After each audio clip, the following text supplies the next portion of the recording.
Welcome and welcome again to 97.3 City FM. This is the Republic of Football. Benjamin Nketiah, the driver's seat. It's that show responsible for bringing you all the live updates, live news,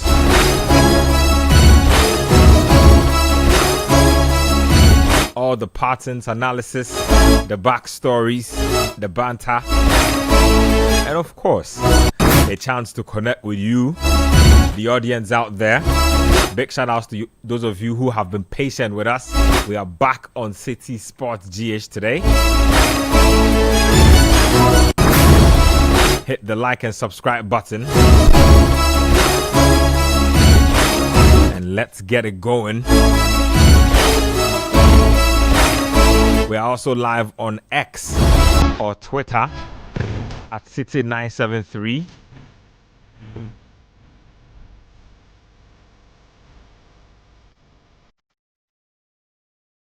Live on Channel 1 TV.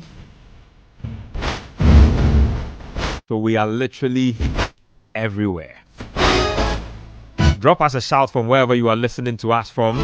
Inside Ghana, inside Africa, Asia, Europe, North America, South America, Alaska, Siberia. I know there's some Ghanaians in Siberia somewhere.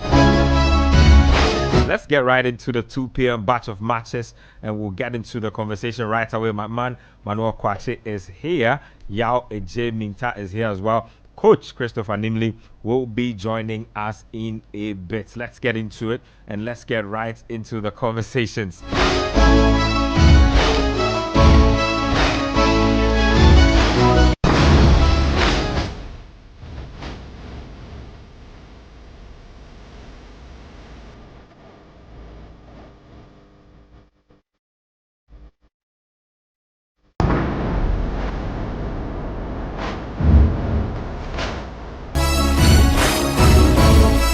So by way of our first update, Chelsea Football Club leads Sunderland by 1-0. And yes, Alejandro Garnacho. United fans have been hating on Garnacho. They were trolling him when he was buried on the bench in a couple of the big games that Chelsea have played. They were saying that he was not going to... reality was literally going to be a rude... if I would say awakening for him in terms of the Chelsea move and that he will find out who he really is. Well, all of that is premature. He scored now, assisted by Pedro Neto. So at least a shush to the United fans for now. We also have Newcastle United and Fulham. That game is at St. James's Park. It's 13 minutes played in that particular one. Later on, we have United and Brighton at Old Trafford. And then there's Brentford also taking on Liverpool. Let's get into it with you guys. Let me start off with you, Yao. Quick thoughts. So Alejandro Garnacho, like I said, putting the finger on the lips to all Man United fans for now who are saying that, well, you will see that your level was really a backup player at United and now you are not who you thought you were or who you think you are. Not too bad for somebody with a lot of expectations on his shoulders. Yes, I like how you put it. For now, he's just many Man United fans up because at the end of the day, he's been able to get a goal, and that's the only goal scored in today's game so far. And yeah, it was a well-taken goal. I do definitely wish the keeper would have done better. Look, if you get beat at your near post in that manner, it leaves a big question to be asked of your goalkeeping prowess or your ability to man those angles properly. Because if you get beat at your near post, goalkeeping 101, don't get beat at your near post, because that's where the angle is very tight. That's where you have all the control in the world, and to ensure that you get your position right and your body right, body shape right, to ensure that you don't get the ball beyond you. If the ball is played across the face of goal with a lot of venom, and you cannot react in time enough or get across over to the other side quick enough or fast enough to be able to recover and make a save, and a goal is scored, that's fine. I mean, that's attack beating defense. It happens all the time.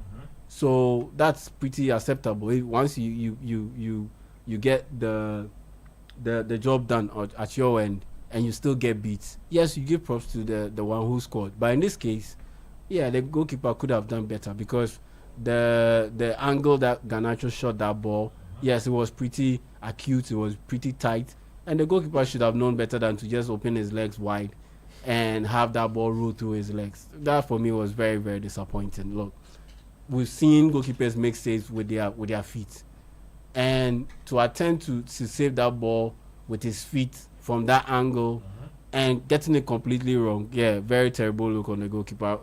Look, he should have done better. I honestly believe, yeah, good goal. I have to give credit to Garnacho, but yeah, Sunderland will feel a bit hard done by because of the goalkeeper's I would say poor performance in that instance.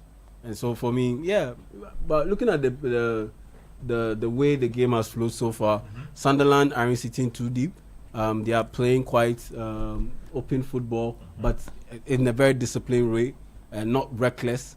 And yeah, it's a bit much contained. You see that little press from the defender on Moises Caicedo. As soon as Moises Caicedo laid the ball off, yeah, he retreated to his defensive line. So yeah, they are not too conservative.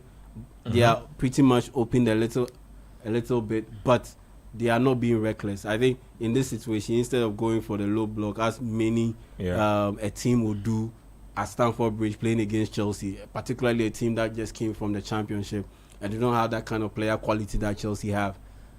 Sunderland are not playing the low block. They are deploying some kind of like a mid block and fancying their chances of hitting out on the counter attack and being able to make something out of it. And so it's been quite good so far. 17 minutes into the game. Well, quite good so far. Let me go through the lineups and then I'll introduce the rest of my guys into the conversation. If you look at the lineups, Chelsea, the home side have Robert Sanchez in post, the controversial, eccentric Robert Sanchez. He just gave Josh Achampong a very terrible pass, trying to play out from the back. Very, very terrible pass. Put the young man in a very tight situation. He almost ended up gifting possession to Sunderland. Reece James is out there, the steady right back stroke defensive midfielder these days. You can talk about Josh Achampong, the man whom has generated quite some conversation out here. Shout outs to Nilante van der Poy, the honourable Nilante van der Poy, for introducing that trigger. Yeah. Where the young man is playing today, I don't know, but it's like it's on the left hand side of the centre back there. You don't have quality. You don't do these things. So. At this age, one would have thought that the best you can do to aid his enjoyment into the game is to play him on a stronger foot. But rather, he's on the left-hand side of the two centre-back. And he's not showing any sign of discomfort. No. Very, very comfortable. Look at him. He's the one in possession of the ball. In fact, he just passed the ball with his left. Yes. I'm going to take a look at him for a bit. I saw him in the Liverpool game again. Control and pass with his left a couple of times. So I'm not even sure if he's right-footed or left-footed. I think he's predominantly right-footed. The thing is, his quality. Then there's no doubt about it because he uses his left very well. Yeah, there's no doubt about his quality. There's no doubt about his quality, but it's just that the sample size that he's put out there is a bit too small for us to jump into the conclusion that or to make a pronouncement that he is better than all the defenders that we have, especially the central defenders that we have. That is the only controversy. But in terms of his prospect as a talent, looking at him, ranking him or scouting him as a talent from a pure talent point of view, he's better than all the players that we have. You are saying in terms of the defenders. But I'm saying that his sample size, his tape, what he's put on tape, quality is at the professional level. I think you're confusing quality for durability. I'm talking. No. Hold on. Let me finish running through the lineup, and then we'll get into that a little bit. So he's been partnered at the heart of defense today by Nat Chaloba, and then there's Mark Kukurea. In midfield, they have Fernandes and Caicedo. I guess there's a lot of Spanish speaking in that midfield because he's been clicking lately. Pedro Neto, Joao Pedro, and Garnacho also will be speaking a lot of Portuguese and Spanish as well. And then you have Marc Gui. So the foreign influence in Chelsea is heavy. Spanish, Portuguese influence. I'm not sure there's any English being spoken. I wonder how Reece James feels in this lineup. But hey, it's all good. Let's get into the lineups for Sunderland, who have impressed me this season. Rolfs is out there with Mukiele, Bayard, Getralda, and Mandava, and then they have Hume completing a back five. So very interesting. Back five morphs into a back three when they are on attack. Enzo Lefebvre is out there with Granit Xhaka and Sadiki, and then they have Traore out at a right wing back. Isidore is the man leading the line. So that's the lineup there for you with regards to Sunderland. But they have impressed me this season, especially under the leadership of Granit Xhaka. Very impressive so far. Mano, you're making a few thoughts before I came in. Just land on your thoughts, and then I'll take coach's thoughts as well. Yeah, no, I was just saying that in terms of quality, I think that he's a very good player. And I was just pointing out that I just think that the parameters are just being shifted a bit. I feel like if we're just judging like whether he's good or how he's good compared to the players in the Black Stars team, I'd say based on his form right now, I'd probably say he's the best centre-back option available. Facts. If we're going back to the argument where it's like put everything aside, put the how they felt before aside. If we're going back to the coach, obviously now we know that it's not the coach who's going to make the final decision. But if it was the coach who was going to make the final decision, he would say that he would look at the best available options to him. And to me, Joshua Champong would definitely be one of them. Okay, interesting stuff going on there with Champong. Look, I say this right. I like our defenders, but over time, I think that they've gotten complacent and they have not given their best for us. I.e., case in point, Mohamed Salisu. And I some people might think I'm singling him out, but look, he in fact is one of the reasons why I'm a little skeptical about bringing in. That's where you go. So we have an update for you. I'll come back to the Salisu episode in a bit. Okay, so that's another knee slide there. The battle of the knee slides. That's a very poor goal to concede, though. Yeah. So let me just see the goal again. I didn't catch from a direct throw. But that was a really long throw in. No, but I mean, they've been doing this all day. This is one of Sunderland's ploy. Yeah, they've actually done a lot of dead ball. Long throw. That Nodi Mukiele. Chelsea should be dealing with this. Headed on back into the box. They didn't deal with the first one. Scrappy inside. Very scrappy. Second ball fell into the 6-yard box. They didn't deal with the first one. It looks like Josh Champong played the guy on side. They didn't. No, I asked for George Champong where he was positioned. That wasn't the time to set an offside trap. He couldn't have stepped out because per the angle of the throw in, the defenders needed to be deep. But the problem is that if you are the defending team, you didn't deal with the first ball. If you didn't deal with the first ball, you should be dealing with the second ball. Because at the end of the day, if you look at the player who came to strike the ball into the net, or who came to strike before this striker tapped it in, he was sandwiched in between two Chelsea players. As to why he was the first to react to the loose ball, to that second ball, if you are Maresca, you should be what? Asking serious questions. Because at the end of the day, you want your players to be awake to the situation. They shouldn't go to sleep. So if I'm blaming anybody on this goal that Chelsea just conceded, I think I should. Wow, that was a good tackle. Now they're on the move again. Look, I've been a big fan of how Sunderland have played this season. They don't look like a team that are looking to just survive the league. And then look, let's put this on record. They've got that thing within them. Yeah, come to the bridge and shock Chelsea. Don't forget. Very possible. Remember during the days of the baby jet. Yeah, they came to the bridge and they had a 3-0 win over Chelsea. Always, that day Asamoah scored. Always a decent team. Danny Welbeck scored for them, and I think that was the fateful day that the former Dutch international Zenden was taught how to dance. You remember those things? Yeah. So I mean, maybe that confidence is what they are breeding on, because they've not showed any fear whatsoever. They are actually, like you rightly said, when they have the ball, they are playing. When they needed to coil back into a defensive shape, they do exactly that. So nobody is complicating the issues. Nobody is forcing any issues here. Who is that Chelsea centre back in the number 23 shirts? Chaloba. Okay. I think he's cut his hair. Yeah. So that's why I couldn't recognize him. Chaloba with the new hairdo. But Chelsea Football Club doing their thing so far. Sunderland responding in equal measure. 24 minutes played. It's 1-1 as far as this game is concerned. But like I'll say, look, Salisu needs to do better. At a point, Yao says that there's been a change of manager, so he'll see more playing time. Hopefully, it benefits him and the quality helps out the Black Stars eventually. When we had the conversation yesterday on Sports Panorama, I've actually gone through it and I'll analyze it again. Look, if somebody is better than you, the person is better than you. I think that if you put the two gender, or you put a champion into this our Black Stars defensive setup, the young man 1v1 is good. On the ball, he's good. Yep. Good height. These are the fundamental attributes. Because normally, as a coach, if you are picking your defenders, your centre back, your full backs, you should make sure that you are selecting players that will do a job when there's the need to do a job in a 1v1 situation. Fundamental.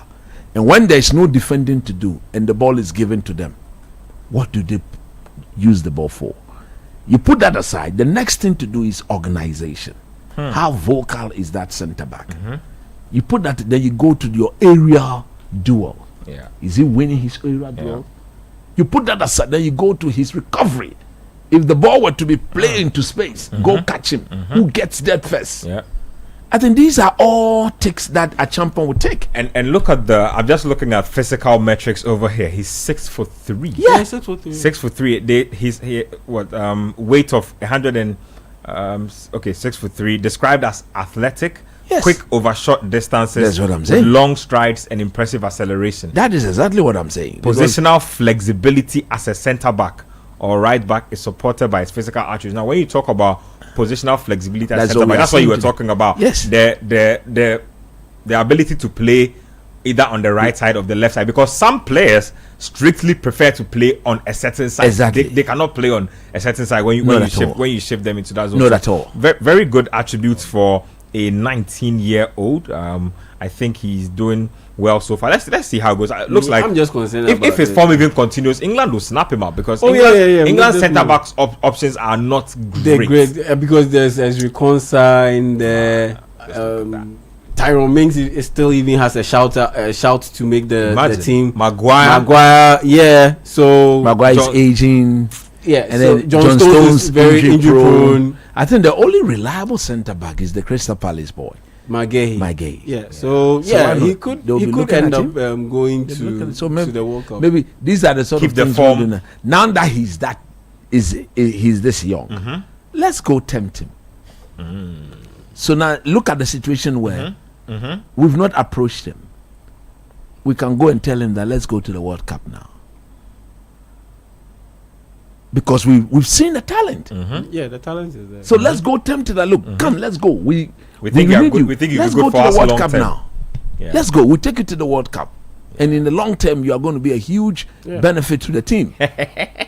So the moment such a thing, would you say that is monkey the work baboon the job? No, you can't say that. You can't say that. But this is the case where the caveat has been made that so Sunderland hitting the side netting looks like they mean business. They are getting braver and braver as the game goes on. Newcastle have scored in their game against Fulham Football Club. I'll be getting you the goal scorer in a bit, but Newcastle are up by 1-0. 28 minutes played in that game. Jacob Murphy scored against Fulham. So it's Jacob Murphy. He's been away with an injury, I think, for a bit, or at the start of the season. As much. But he's come back. He's come back into and because side. Now they have multiple options in that position, they can alternate the personnel, and so they are not overly relying on him as they did, and the minutes are not as heavy as they were last season, because now they have options. Look, Elanga can play there. Even Joan Wissa is still out. They have Gordon out there. Gordon is out there. Harvey Barnes. Thank you. Yep. Jordan Ramsey can play in that position. So they do have options. Let me give you the lineup in that game. I want to talk about a few things for Newcastle. So they have Nick Pope in post today. It's a back four made up of veteran fullback Kieran Trippier, Dan Burn, Sven Botman, and Malik Thiaw. They have Bruno Guimaraes, Louis Miley, and Joe Wellington in the middle, and then they have Murphy, Voltmada, and Anthony Gordon. On the side of Fulham, Bernd Leno is out there with Kenny Tete and Issa Diop, Calvin Bassey and Sessegnon. Sander Berg and Sasa Lukic are the holding midfielders. You have Iwobi, Smith Rowe, and Adama Traore, and then Raul Jimenez leads the line. Coach, what have you liked about Voltmada? Tall, lanky German, bought for a truckload of money to replace Alexander Isak. He happens to be enjoying life at Tyneside more than Isak is at Merseyside. Of course, on the face of what we have witnessed so far, that is the way it looks like. But of course, he will still need some time to adjust. The problem here, or what may pop up, which is definitely going to happen, there will be the time where he may not be seeing the back of the net. Once he's not hitting the back of the net, what then comes out of it? How is he going to handle the pressure? But as a player, he's had a dream start. That is the sort of start you want to have if you are going into games like this, where you are changing team, going to a different league. You only hope and pray that when you step out there to play, it should go your way. And so far, it's gone his way. But another thing that has contributed to it going his way is the fact that he happens to play for a team that plays the way he wants to play. He's a physical player. And Newcastle, we all know, is a very physical team. So if you are that sort of player who thrives on the physical battle, you can easily integrate yourself and be a dominant force for them. So for me, this boy is good. This boy is good. I like how you interrupted. Yeah, man, he's good. Because look, that was clear pressure. Joshua Champo, coach is speaking of. Yeah, clear pressure. I know. The ball given to him in a very uncomfortable situation. Coach, I watched. He had the footwork to outwit the player and dribble pass, and not only do boom, dribble pass and pass. I watched somebody will not dribble pass, no boom. I watched him against Liverpool, and I think you know the funny thing. I think he gave confidence to Badiashile in that game. Yes, which is ironic because he's the younger guy. Yeah, he paired Badiashile. He looked the calmer head. He was carrying the ball out of defense to the center circle. He was distributing, and at a point, it rubbed off Badiashile. He also started stepping out of the defense and doing things that you hardly will associate with him. You need to have a lot of cash in the bank. His sample size is let me give you another example. It's not when that big. For us to make that pronouncement, when we took Liadi, that is the only issue. When we took Liadi to the AFCON and to the World Cup, he hadn't played for the Black Stars before. He's not hard because Liadi didn't even go through the ranks. Yeah, but when you see quality, you see quality. Liadi played in the AFCON in Angola, did extremely well, played at the World Cup in South Africa, did fantastically well. The point some of us are making is that he's a talent, but at this current moment, he's a talent on form. He's a better talent than all the. Let me ask you a question. Yeah. If let's say he was eligible to play for Ghana, and we called him, would you? And we had say a World Cup game to play tomorrow. Would you start him or leave him on the bench? No, I'll leave him on the bench. For who? I'll start with the regulars. With the regulars. Yes. I'll start with the regulars because at the end of the day, yes, I'll start with the regulars because at the end of the day, think about it. You said a World Cup game, right? Yeah. Okay, so he's coming. We are right in the thick of it. Yes, we are right into the thick of it. Yes, so he's coming to a new team. That's one. So a different change of environment. I think Sunderland is becoming overly confident now. He was offside. Yeah, he was offside. But even that, the flaws. Look at you should be shooting there. The other striking partners. Joao Pedro has kind of dried up from the guy I said expected. It he's not that prolific striker. He's a ball playing striker on time to time. So I would go with the regulars. I see. I'll go with the regulars because one, they've been to the World Cup before and did nothing. Yes, and they did nothing. Consider back-to-back goals every time. Yes, They did nothing. 7 goals in 30 minutes. Please, yeah. But you know that You goes said they beyond- don't expect. but you know that I goes just beyond wanted the to- players. I just wanted I to mean, know. you know- I just wanted to know if you were going to start him or not. I will start As for him the off the explanation, bench. it's fine. It's I will fine. start him off the bench. And then, like, I haven't said that he's not a quality player. He's a quality player. And my only issue and hesitancy proclaiming him as a better player than all of our Black Stars defenders is that his statement worries you a lot. Yeah, is that his sample size at the professional level is not even up to 20 games. Yeah, How I've can given you you make such several a statement that examples. he is better than You know all what? our You know Black Stars the irony of the defenders? statement you are making. When Varane, A lot of good, No, a lot of but prospects. Coach, When at a lot of 19 years, prospects. Varane had played at the French league for at least 2 Yeah, years. Yeah, a lot of the That's what prospects. I'm saying is a lot that of the Joshua wonder kids. Achampong- when we took Liade, It's not I true. just gave you another. It's not Somebody true. who grew up here in our league. He bossed. When Kobe Meno first hit the limelight at Where United, had he how played? many games had he played? How many games had he played at the top? He hadn't played a Very lot of few games at games. the top. That's But what I'm saying. relax, by the time he went to the Euros and also balled out, he had played more than 30 No, games. but you knew Kobe What Meno. I'm saying You is knew that- Kobe Meno was quality after 3 games. You didn't I'm need. not you saying didn't that need he eternity isn't. to He's judge. not quality. He is quality. But to go ahead and make that pronouncement that he's better than all our Black Star defenders, Look, on that's what we have where seen so I have far. a little bit of hesitation. Fair. And I don't have any remember hesitation. The point that you made about which of our Black Stars central defenders can play for Chelsea. Are we saying that? None of our Black Wait, Star wait, defenders wait, is wait. starting for Chelsea. Are we Not saying a that? single Oh, one please, of them. Badiashile starts for Chelsea. Are you saying Badiashile is better than Salisu? Let's be a bit cautious. So, Salisu. just a few months ago, I've been watching just a few months ago, this guy, Disasi was starting for Chelsea. Are you saying that That's Disasi right. is a better defender That's than why Mohamed he's no more Salisu? If I may say, your problem seems to be with the all. So can you list for me the players who at least he's not better than? Players who you think are better than him, so that we We take saw them out Jiku in the conversation. qualifiers. We saw Jiku in the qualifiers. Bimba. Did we not see Jiku in the qualifiers? Did you not see how what composed they he are- was when he was playing? I mean, based Okay, on the no, so qualifiers. Jiku. No, based on the qualifiers. Did you not like what Jonas Ajete brought to the qualifiers. Donald, I'm moving this conversation on because Please I don't include think the it's okay. AFCON qualifiers in this conversation as well. as for Jonathan No, and I'm saying so Jete, please include the AFCON as for qualifiers in this Jonathan as well. Jete, don't For mention people his that name. judge them. Okay, so what about He's a Kojo very Pompepa? bad defender. Okay, so what about Kojo Pompepa? Kojo Pompepa. Yes. We've not seen him for the Black Stars yet. Oh, he played. Which one? The one who plays for Nice? Yes. That boy is a very good player. Yes. So I've even said that if I had my way, that boy will bench Salisu one time. I don't have a problem with it. So that's the point we are making. You see, for me, Salisu if somebody is Salisu more not good. talented Yeah, he needs to sit. than Not you, good. if the form is better than you take the one who has the better form. That's it. I will continue to say this over and over again. That's If it. look, a major tournament predominantly is about form. That's it. Then the next thing is experience. Mm-hmm. If Salisu is very experienced, then his form is bad. The one who is on form plays. And you see, that's the thing. Because when you are not on form, your experience will not bail you out. Yeah. No more car bwembo jemo les seke here. Looks like Their Chelsea have given experience a and it. penalty in that game.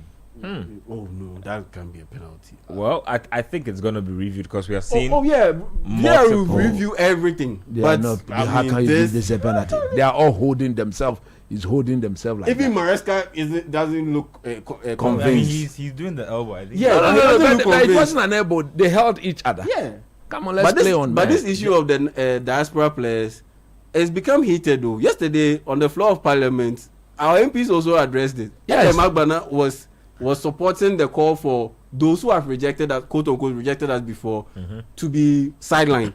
But fellow Kwacho Fosu, the minister in charge of government communication, he said something that I really liked, and I'll read a little bit of the quote on City Sports Online. So you can go to City Sports Online. for the full He quote. was a skimmer. Is it? Look, Oh no more. Murphy is 1-on-1. he missed it. He said, and I quote, "I call for some caution in the way we approach this manner. Yes. It is true that there were some players who rebuffed our entreaties in the past, but there are areas in the team that require some improvement. Nanyin. And therefore, I will call for sober reflection on this matter.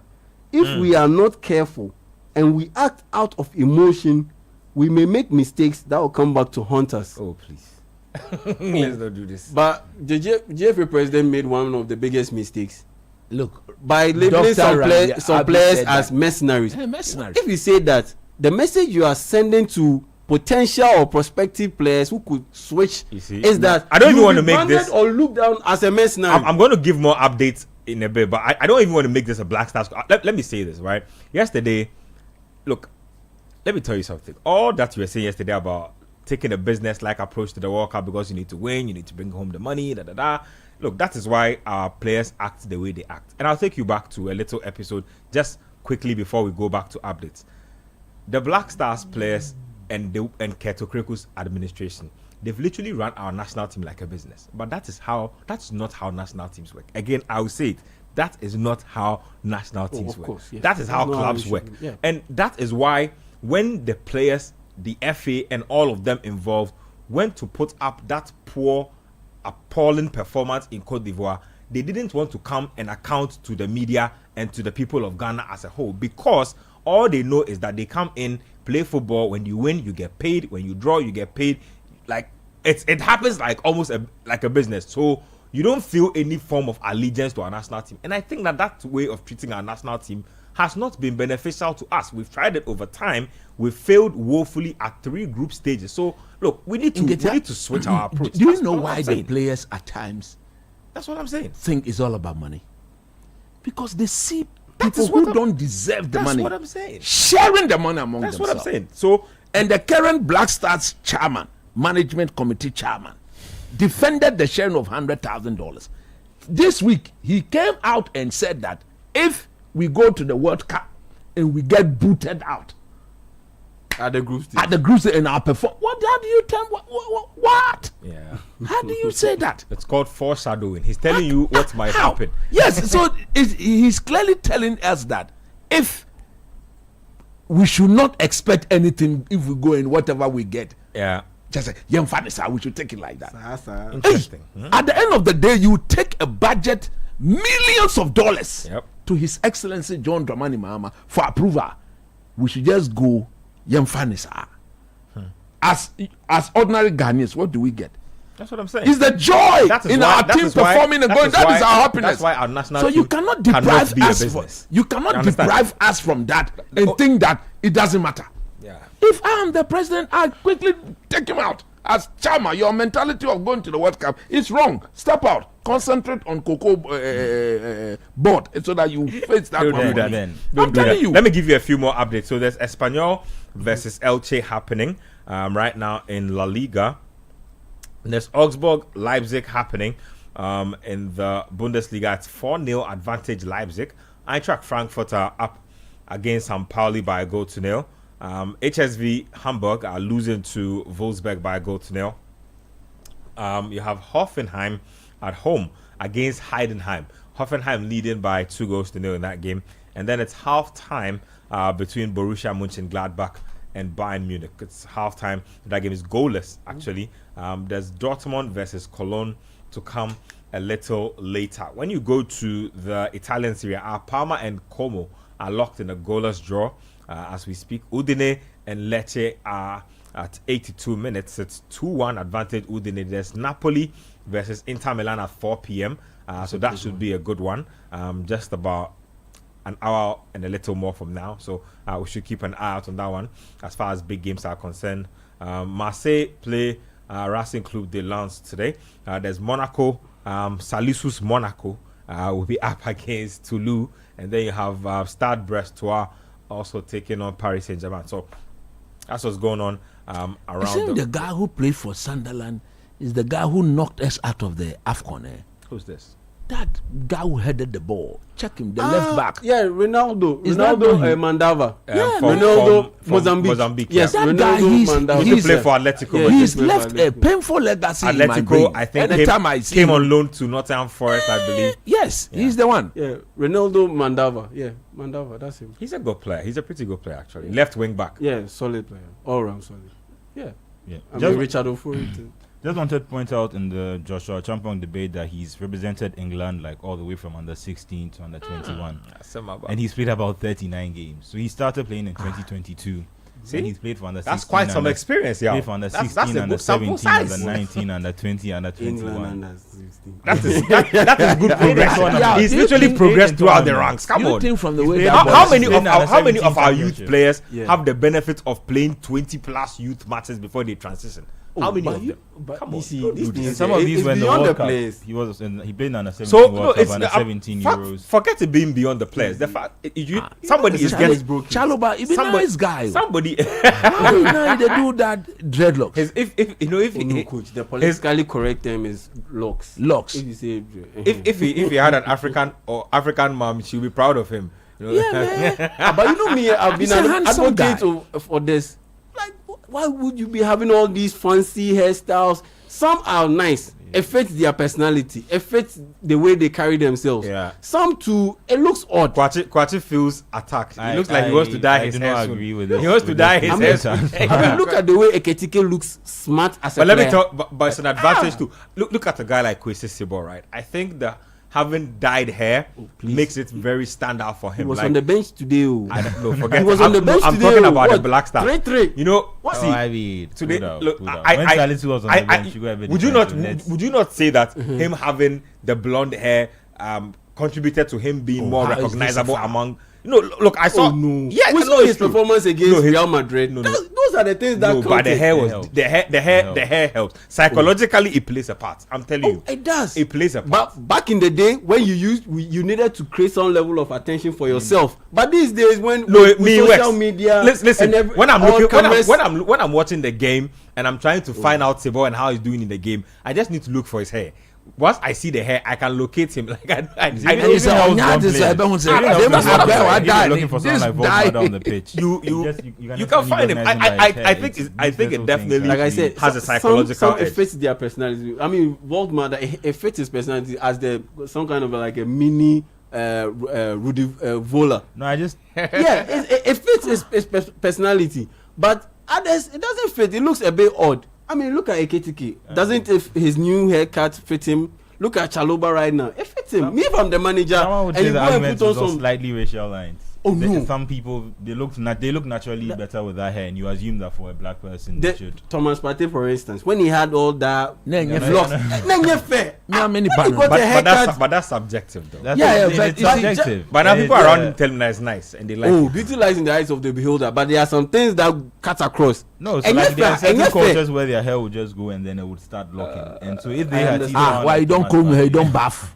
I understand. Their hair will You just see, go that's why I say start that it fits some personalities, but it doesn't. And I'm not being racial about No, this. no. I It mean, cuts I'm not across. saying you are being racial. that I'm just age, saying you that are- It sounds might a be bit- misinterpreted like it that. must be, Oh, no, like, no, the- no. Because not necessarily it might be misinterpreted like that, but just that You see, there's just a standard perception in society sometimes where you expect certain things from how they call it, from how you think, From a and group it of even goes people. from SHS and all these Yeah. things where you notice where people who come in who are not of African descent are permitted to have different hairstyles, and there are just different ways in which we are not ready to accept that this like black men do not always need to have a down cut Yeah. to just fitting or You being see, the hair, like, the hair accepted. just needs to be decent and presentable. Presentable Finish. and fits your personality. That's what it is. That's all. I mean, I don't have a problem No, with but having locks. How and does those it not things. fit your personality? Like if my personality is Yeah. How can you come and tell me Yeah. that my hair doesn't fit my personality? And personality and your facial appearance, because the way you look sometimes You see- has a way of and you're allowed to be young and dictating make how mistakes. you're Like, supposed to even the dress. people who are adults now and have all these down cuts are allowed to look be at young that champion and boy. have- Hey, covering be what? Player. Covering be They what? can't- This is one of the on the mark. Coach, Speed go I say 1v1. they can't change our mind. At some point, walk Have straight. his phone number, I'll call him immediately. Walk straight to the heart of that defense. Straight. Your defenders who can't step out of the box. Again, I think I saw the England squad recently. I think Kwanzaa Yeah. is probably it was Kwanzaa, Stones. He's better than I think- Kwanzaa. and that's what I'm saying. He's Like, better than I think Kwanzaa. that they've already started The one working on at it. Liverpool. Yeah, Because again, he's the Liverpool boy who went. Liverpool, Because in He's better than 2022 Kwanzaa. he was playing for under 16 and now he's playing for under 21. Now he's just a step away from the main team. So I He's definitely don't going. think Look, he's- if he can get a few more, if he can lock down a starting berth in this team and can stay injury free, he's definitely going to the World Cup for England. I'm telling you. Yeah, because I He's, look at, he's definitely going to the Yeah. World Cup. I mean, that's his home country, quote unquote. Yeah. That's his home country. Yeah. So those are familiar spaces. Yeah. Those are familiar spaces, and so the transition I don't think would be a markedly different one from the one that he would have to go through when he transitions to, let's say, Ghana, to play for Ghana. Because you know how things are structured, well structured out there. Playing under 16, under 17, under 19, under 21, it's pretty much the same flow that you get throughout. Then you make it to the main team. Yeah. But with us, everything is hecky-jecky, all over the place. So don't be the surprised. transition will be different. And that's why I always hesitate in making this kind of pronouncement that, he comes in, he walks into our team, he will boss everything. No, like should be a bit. Nobody has said all that. We say that he will start and he's better than the current crop. Finish. You are putting words in our mouth now. Anyway, it's halftime in the 2 p.m. batch of matches. It's Chelsea 1, Sunderland 1, Newcastle United 1, Fulham Football Club 0. So Jacob Murphy with the goal for Newcastle, Alejandro Garnacho with the goal for Chelsea. Let me read a few messages that have come in. For those of you who are listening, Nigerian defender. the goal. Calvin Bassey. That was the goal. Calvin Bassey. Yeah. On radio, you can get to us on 97.3 City FM. 0549 986 996 0549 986 996. We are live on YouTube at City Sports GH. We are live on X or Twitter at City 973, and then we are also I believe live on Channel 1 TV. So basically we are everywhere. Just get to us. Let me read a few messages. Charles in Legon says, Nketia, would Joshua Champon be able to lead the Black Stars defense to qualify Ghana to the World Cup if he was around? If these guys did it, he can do it. Thank you. This one says, good afternoon, my people. But what shows he cannot do? Uche, listening from Kane, she says, Man United match will be a battle for them, but United will win. Garnacho scores, another sign that United will beat Brighton and Hove Albion. I'm not sure how those two are related. Let me read more messages. Kwabena says that Yao doesn't understand the thing. He's better than all of them. He controls, runs, reads other things better than all the defenders. If you shall, one game safe, we go see say you shall. That's all I've been saying, bro. If you are good, I don't need 3 games to see it. Like, if I see a prospect from, let's say, Liverpool or United's academy who gets promoted to play 1 game, I just need 1 game to see that you are good. I don't need to see it multiple times. Like you're saying, consistency is a different thing. Quality is a different thing. Quality is, okay, what is your interception ability like? What is your technique like? What is your passing ability like? He wasn't just a Kobam just sitting around and they were like, come and play for the first team. Yeah. Like, he's played, they've seen him playing. There's a reason why they took him from the academy when the other centre backs. And to be honest, does he not look like their most assured defender since he was introduced? Yes, he does. That's all I'm saying, bro. The things that you guys were saying, like, no Black Star defender can start for Chelsea. Badiashile even starts for Chelsea. I mean, like, seriously. Salisu is no better than Badiashile. Let's not push it. I've been watching Mohamed Salisu. He's no better than. No, he's not. He's please. You see, we like to trash. We like to trash players sometimes. With his heels. Tosina Darabio are playing for Chelsea and starting for Chelsea. Are you telling me that Alexander Giroud and Salisu can start for Chelsea? If you are good, you'll be in the league. The moment can start for Chelsea. You are in Monaco, please. Stop that. This guy is in Fenerbahce. Don't do this. The biggest thing you've played for is Fenerbahce or Strasbourg. Don't do this. Played in the EPL for 2 or 3 seasons. Yeah. When his team got relegated, why didn't anybody pick him up? Went for him. Why didn't anybody pick him up? No team. If you are, it goes beyond. Do you know how highly rated Salisu was in his first season? In fact, yes, in his first season at Southampton, he was almost top 5 in all categories that mattered for defenders. And then what happened? And then what happened? He got that injury and everything just went downhill a little bit. But he's back. I didn't go on to his back. Trust me. You can't tell me I watched that him by the World Cup. I watched him by the World Cup. Is better than Mohamed Salisu. Do you know what? Do you know the day? Do you know the day I forgot? I wrote him off. Yeah. Ghana versus Uruguay at the World Cup. You know Diarra Scaeta. Yes. Georgian Diarra Scaeta. Diarra Scaeta was literally on his final week of his contract at Flamengo. He was literally a free agent. Nobody knew him. Ghanaians were all focusing on Luis Suarez. And then Diarra Scaeta and there's a United boy in that team. The one who Pellistri. The way Pellistri and Diarra Scaeta ran circles around Salisu, goodness. I was sitting there right behind the billboards. I saw it with my eyes. He was all over the place. Don't do this. It was a bad tournament. I mean, Lautaro Martinez had a bad tournament at the 2022 World Cup. That you guy, know it. Onyadies, that guy Onyadies. Lautaro Martinez on Nadia. Oh no. I've always had my. I've always on Nadia. He's a good player. If Argentina maintain him, they won't have a World Cup. Making a good point. Don't digress. If Onyadi, Scaloni had not Do not take the beat. please. You're making a I've good taken point. it. I've had this stance. I've had this stance It's a since. stance we're changing. If I'm telling Lautaro you. Martinez was Argentina's starting striker, they won't have a World Cup. Let's not do this. Let's not. Would they have a World Cup? He had a bad answer the tournament. question. They would have had a World Cup. I mean, without him, they don't beat the Netherlands. They yanked him quick because they saw that this guy can lead us in this World Cup. scored Am the I winning lying? penalty against the Did they not Netherlands. yank him from leading their World Cup? Yes, they yanked Did him. they Came on not? in the final. Yes, because he had a bad tournament. If But you that have- doesn't if mean you- that he's not a let- top level quality elite player. Top 10 strikers in the world? Yes. Oh yes. Yes. Hell no. But Yes. check the Ballon d'Or. Hell no. Lautaro Martinez. So which other 9 strikers? You're would not you- the top 10 in the Ballon d'Or this year. I don't care about Ballon d'Or. What I'm are you just can tell me pointing out about? that I don't he's been a care. consistent player. No, wait. For a long time. He's a good all-round player. Yes. As a striker and a finisher, he's not the best. But Let's how not do many? this. Oh, no, that's no, fair. which strikers That's not would fair, you but name? No, but how many? say he's not a good player. Name the Me, strikers. I don't like him. The If 9 I had to strikers. buy a striker for my team, I'll pass on him. No. If I had 3 No, but options that's to the buy a thing. striker That's for my why team, I'll every pass time on at him. Inter, they've always paired him with a really good striker. So it was Lukaku at That's- first. so that's and what then I'm it telling was- you. It's Bonny now, and I think before that, it That's was what, the... but see, you are making my point No, for me. that doesn't mean he's not a good player and he's not a good no, but striker. Manuel, a lot of It just people- means he's hit and miss You see, sometimes, and that's he's one what- of those players but where that's what I'm saying. rather than always having to put him on the bench when he's not playing at his best, you can still get the better attributes You see- out of him you while see, he's playing. there are a lot of and you good can still players. guarantee at least 20 league goals a season. In the Serie A, when you add penalties, when you But add penalties, Mbappe is scoring a lot of penalties. When you Isn't add he penalties. the top striker, top scorer in the La Liga? are we coming to compare Mbappe No, and I'm Lautaro not now? comparing. All I'm saying is that you cannot name 9 strikers who are better than Lautaro Martinez. How many? How many strikers? Name Harry Kane, do this, man. Lewandowski.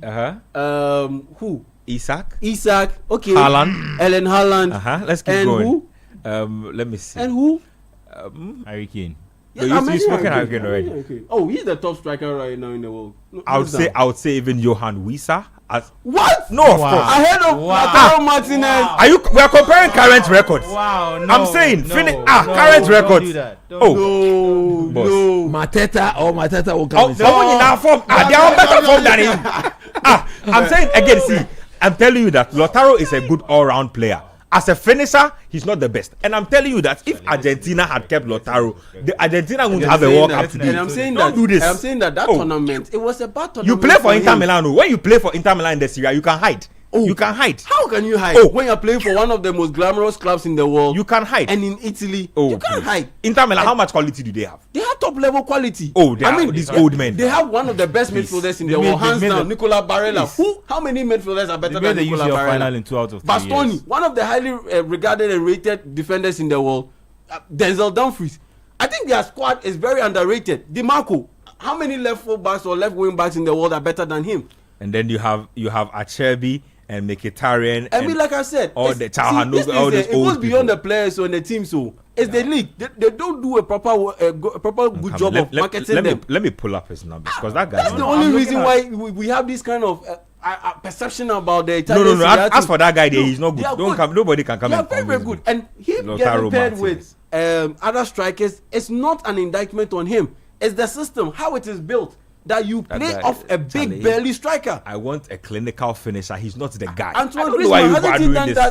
that pretty much his entire Griezmann- career ever since no, he but- transitioned from no, the but- winger to a support striker? No, you see- play off a big man. Oh, but Antoine Griezmann and Lautaro are not even the same type of players. Yes, I don't. it's I pretty don't much think, the same. I don't think they're the same type of players. They're at pretty all. much the same. Lautaro is more clinical than Antoine Griezmann. That's pretty much it. They all play off a big striker, a big belly striker who can hold off Lautaro defenders Martinez. and play off him. That's all. See, God bless Lionel Scaloni because Charlie, Argentina would have been struggling by now. And look at how good I'm he looking is at a list playing. of goals by most players, most active players in their career. He's 22nd right now. Of what? Of players, like most goals by active players who have not yet currently retired. Okay. He's 22nd. With how many goals? 118. That no, is sorry, wait. that is a deceptive stat. Give me a breakdown of his goals by season. That's what I want to see. All I know is that for the past 3 seasons, off the top of my head, Lautaro Martinez has not scored less than 20 goals a season. That The is past 3 seasons. 2024-2025, he finished the season with 12 goals, 32 matches played, 3 assists. This is not me. The season before 2023-2024 is when he finished with 24 goals. I think that might Are be. you doing all competitions or just Serie A? I'm saying all competitions. Hold on, let me go through the that's stats. what I for mean. all All competitions. You competitions. see, I think, to be honest, he's a good player. I rather would like him as a good finisher than an all-round player because I see him to be very lazy. He doesn't work for the ball. He wants to be fed. He wants to be at the end. In a very short area, he can do his things and let go of it. But that is why the Argentine coach immediately saw that if you put him to play, Coach, in he was front of wasting all Messi- their chances. in front of Messi. They were giving him the chances. He was wasting. He's not them. ready to work off the ball, and when the chances presented themselves, he scalps them. Yeah. But when he did the change and switched from him to the Man City ball, who now play for Julian Alvarez. This was what Alvarez brought. Alvarez tactically brought the best out of Leo Messi, where he was not only finishing, but he was working. He was pressing. let me ask he you, was initiating all those moves that would so if win you the have, ball back if for you, Argentina. If you have an option to pick Lautaro and Alvarez, who do you pick? Alvarez. Oh, me, I'll pick Lautaro Martinez. Manuel. I'll pick Alvarez. Lautaro Martinez. Which No, Alvarez? Alvarez is better. Julian Alvarez. Oh, Alvarez The is one who better. played for Man City And then Atletico. all day. That's what I'm saying. I'm not saying he's Lautaro a- Martinez is not even better than Julian No, Alvarez. but that's what I'm saying. What I'm saying Hey! is he's second on the list of most. This Julian Alvarez, Charlie, penalty he goes walk Bebre. into everything. Yes. That ball, he walk into everything. Manuel, penalty goes Bebre. Don't do What is this. Mbappe doing this season? Don't do this. Me, that's what me I don't get. Don't Mbappe, do this. how many goals has he scored that are not penalty goals? Manuel, check when the Mbappe goes. And Mbappe. check how many penalties. This is Yeah, this is Ah, He it's has not like quite a sport. few That's just funny, Let me man. see, because I know that Real Madrid every week they get penalty. Lautaro Martinez. It's like Nobody I can know come. every week they See, get penalty. I'm telling nobody. The football. Everybody's entitled to their opinion. Fine. Me, I've watched Lautaro Martinez. Nobody's coming to gas me that he's some elite striker. His goals, his So goal he's not numbers top are 10? there. For who? Charlie. I don't care about those things. I don't care about Ballon d'Or list. I don't care. But if you give me money to go and look for a striker for my team, and I have like I said, and I he's have a a good lineup player, of but he even doesn't 5 work- options. work hard Options. He enough. won't be my options. Lautaro Martinez. Saw him in the Please. Champions League final. Please. in both Why isn't Champions anybody League chasing him? Oh, because he's Because what? committed to Ah, Inter Milan. Oh, boss, please. He's very committed to Inter Commitment. Milan. Who isn't committed? He's committed to Inter Milan. I mean, we know a lot of players. Yeah, that don't are do this. committed Who to isn't the committed? clubs that they are playing Lautaro for. Martinez. I mean, it was clear that Alexander Isak wasn't committed to Plays in the Newcastle. Serie A He where, wanted to move. where the defenders run like they have cement boots on. Please. Lautaro Martinez, elite Elite striker. striker. I'll return back with more. You don't have that. No. Boss, please. I'll return- If I'll you not, return back if with you the won't ammo. pick, if you won't pick Lautaro over Julian Alvarez, I rest my case. That's it. Let me read more messages. Elon from Tema says, "Hey, Alvarez is fine. Lautaro isn't a good player." I didn't. You see, people like to misinterpret things when we. I didn't say he's not a good player.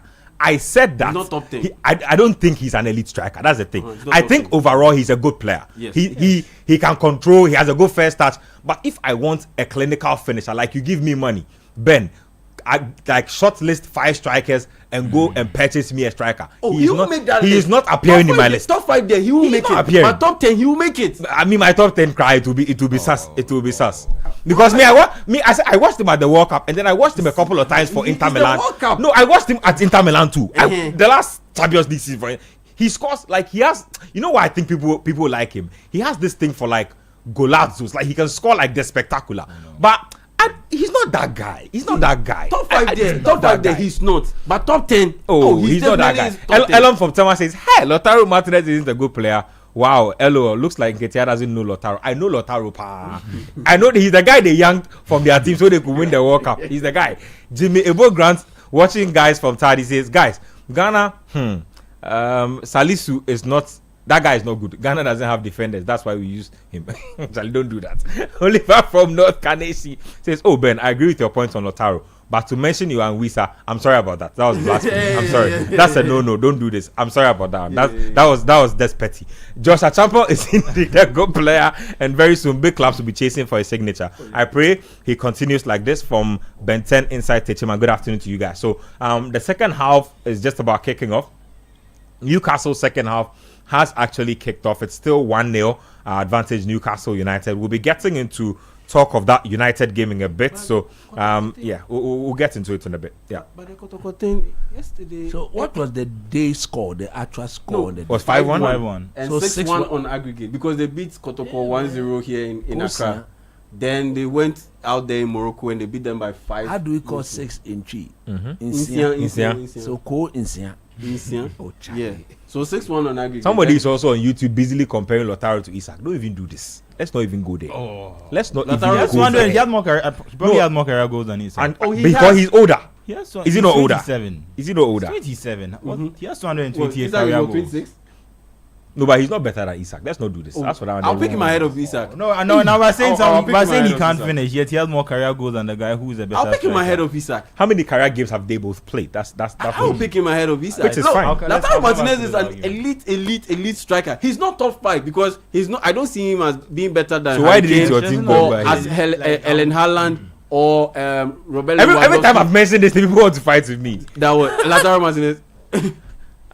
Lautaro Martinez Yeah. is a good striker. He's good. There are a lot of good strikers in the world. I'm saying elite. He's not an elite striker. Oh, yes, Charlie, but stop. speaking of strikers, Kotoko, just mere hours after the game, they sold their striker. Yes, Albert Amo. Because Isak has been bad small. They People sold want to him. start They picking sold on him. Oh yes, they sold him to Alali Benghazi. He's gone. Of Libya. Yeah. After the game, hours, just like 2 hours, 1 hour after the game. I think the deal was done. They just were Yeah, waiting for the they game. did it. The deal was done. Then after the game, like an hour after the game, the formal announcement was made.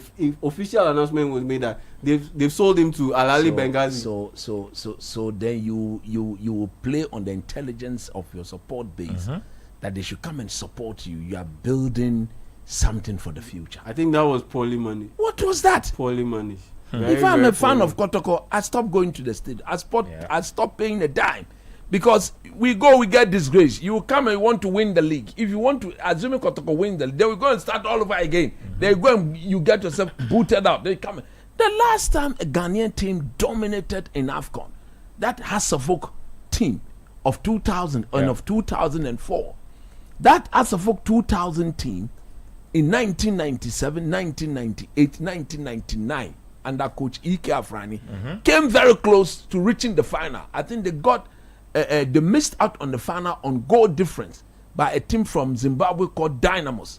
After that, Was it Pile Dynamos? I think they Yeah, were. there was. I think after that 99, I remember when Raja came and drew Hearts of Oak were looking for just a goal to qualify. That day it rained. Yeah. No more. Ni were just hoping that Ishmael Yate and then Samuel Sekufo and Usman Amadou they'll do something. Joe Familia and Co. Yeah. After that season, Familia left. Then Ishmael Ado got introduced into the House of Folk setup. Only Ishmael Ado and Charles Taylor. House of Folk won the Champions League. But if you are selling your so-called striker that people are saying should even be given a call up to the Black Stars, how many goals has he scored here? Well, last season he played 25 league games and he scored 12, and this season he's played 3 league games and he scored 2. So that's pretty solid. Yeah, that's pretty solid. But yeah, I think the timing was wrong. But I understand why they sold him, because at the end of the day, they spent a lot of money with this whole Africa campaign, and so you need to balance the books a little bit. Not, when it comes to Kotoko, it's not about balance. Your peers are Elali, and those are your peers. When are you going to get closer to them? Yeah, but I think the timing was. When are they going to get managed. closer to them? It wasn't House of properly Oak, Kotoko, your peers, Sundowns. When did they establish themselves as a formidable force in Africa? Now, almost every season, the list that Sundown will get to in the Champions League is the semi-finals. Yeah. You sit there, you cannot even make the group stage. Then you sell your number 1 striker. How then do you win the league? Because he's taking some of your goals away. How do you win the league? Who are those management members making these decisions? Is Kotoko that poor? They don't have money? Or Tumfor's team don't have money? Somebody like me, I would not believe that.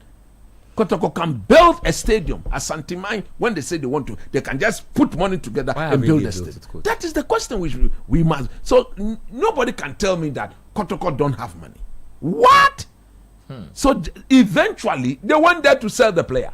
That's why they were not focused on the game. Conspiracy. No, but anybody who draws that conspiracy. No, I mean the timing. How can you sell your number one striker just hours 1 hour after? 1 hour, and you made the official announcement. And who does that? It's an insult to the support base. I think I think they were trying to, because they would not have traveled back with him, and if they were going to do media afterwards, You see, everyone then they is should going have to told ask, all "Where of is- us where is that they Albert were going Sama?" to sell the boy. I think it would have been a distraction. No, but Yeah. at the end of the day, See, they've it's- rather disrespected the support they are, base. they are in a tough. They are in a very, very soft place, because at the end of the day, eventually they were going to sell him, because they need to balance the books. Yeah. Eventually they were going to sell him. Yeah, when you say eventually they were going to sell him, then But coach, there's right no now it's future with Kotoko. But this thing, Dr. But don't you know says, So henceforth, Yeah. they should not be playing and running adverts that Asante Kotoko say, yeah, come to the stadium, come and do this, come and... No! But coach, this thing, Dr. Kiki Sapon said it years I have ago. told you that. One of the last time Kotoko played in the group stages of the African Champions League. I think Anasiki Akono. Yes. Or Bashir. No, it was Anasiki Yes, Akono. during the yes, normalization committee. Yeah. During the normalization committee era. But at the end of the day, a team like Kotoko cannot be selling and buying 12, 15, 16 players on a seasonal basis. Is that not what they do? Mm-hmm. Where has that gotten them to? Where has that gotten them? Come on, man. What is this? Somebody I says think that they are in a very my hard Lautaro comments have riled people out. Somebody says he had a groin injury at the World Cup, going into the World Cup, and his coach confirmed it. It's not true.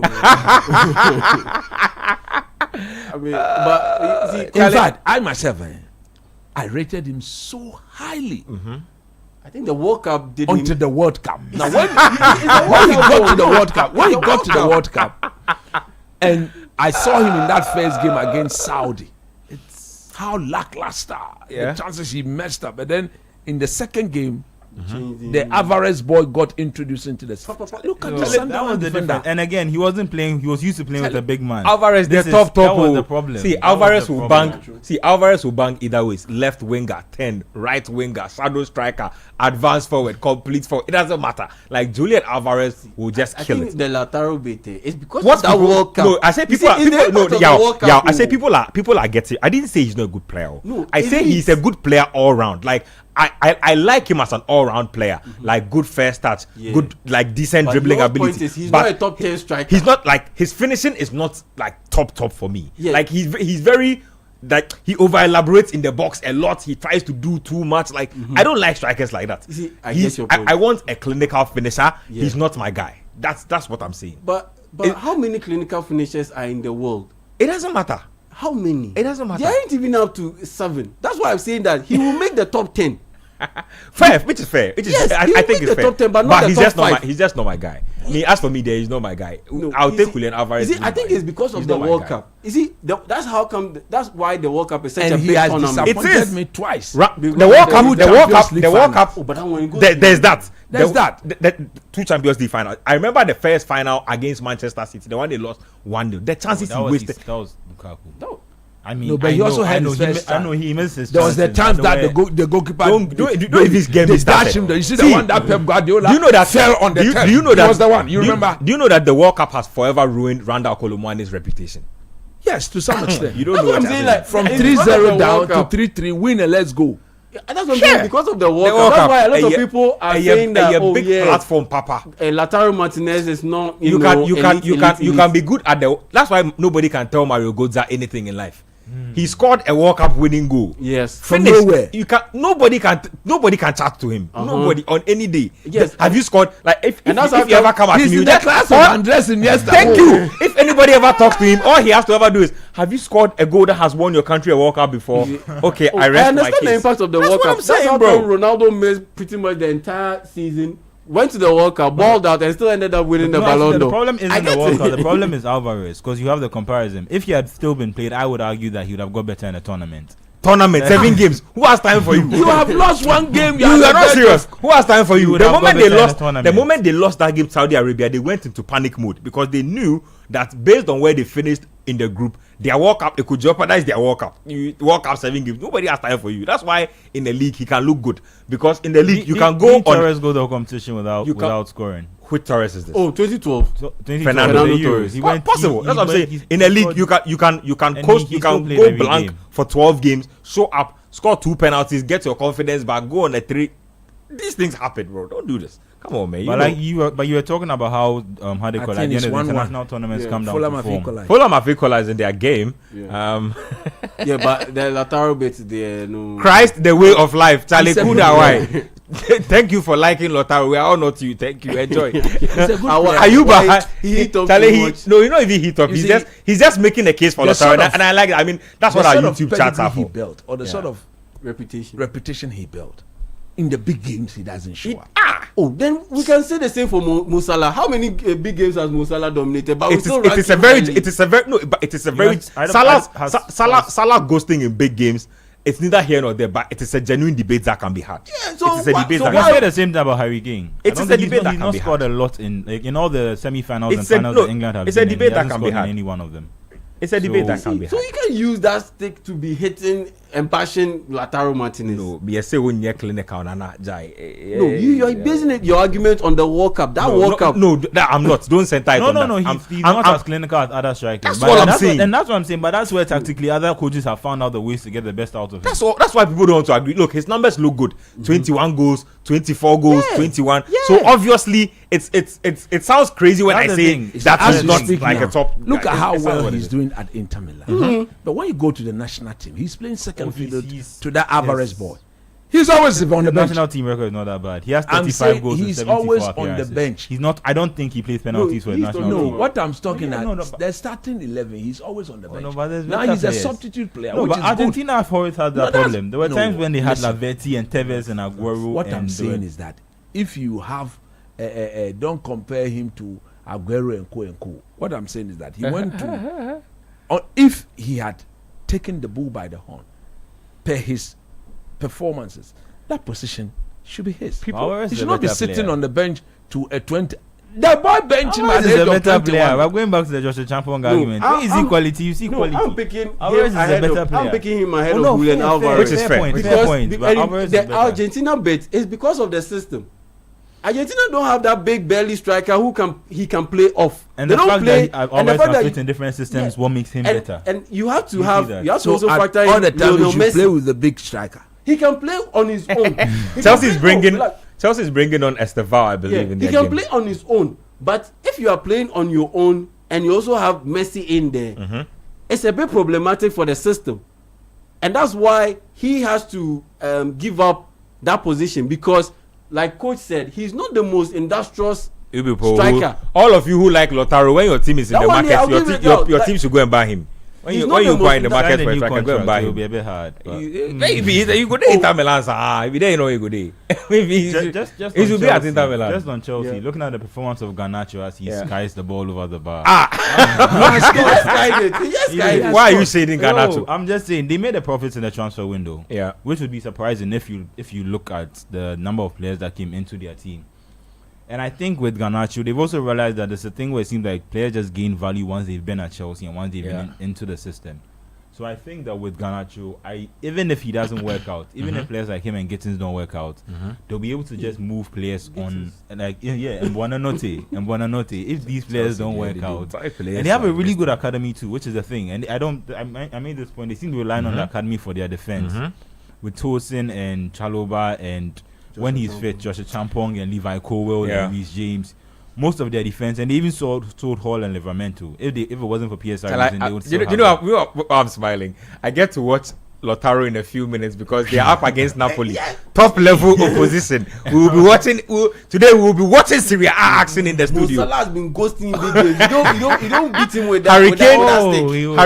Hurricane. Let me see. Has he scored? No, he's not scored. So Bayern are up by 2-0. Joshua Kimmich and Rafael Guerrero have scored. So Bayern, bang, 64th minute, 69th minute. So quick fire 2 goals to take the lead. In Champions League finals, in World Cup semi-finals, in 2 Euro finals. Yeah. And even in the Champions League final, he wasn't fit. You know the funny thing about strikers. He took Lucas Moura's spot in that final. Everyone, Lucas Moura scored a hat-trick, and then he came into the team instead of Lucas Moura. You know the funny thing about strikers is the conversation. Like there are a lot of strikers with good numbers, right? But I have a thing for judging strikers by how you perform in big moments. I think that for me that's like some of the most important. And some people are defending Lautaro with the fact that he took over the reins at Argentina when Messi got injured in the Copas, scored in the final. I give him credit for all of that. I mean, even mentioned the fact that he scored the winning goal in a Copa America. Yeah, he did. I mean, no, all those things are big. That is Martinez. yeah. That is who he is. Yeah.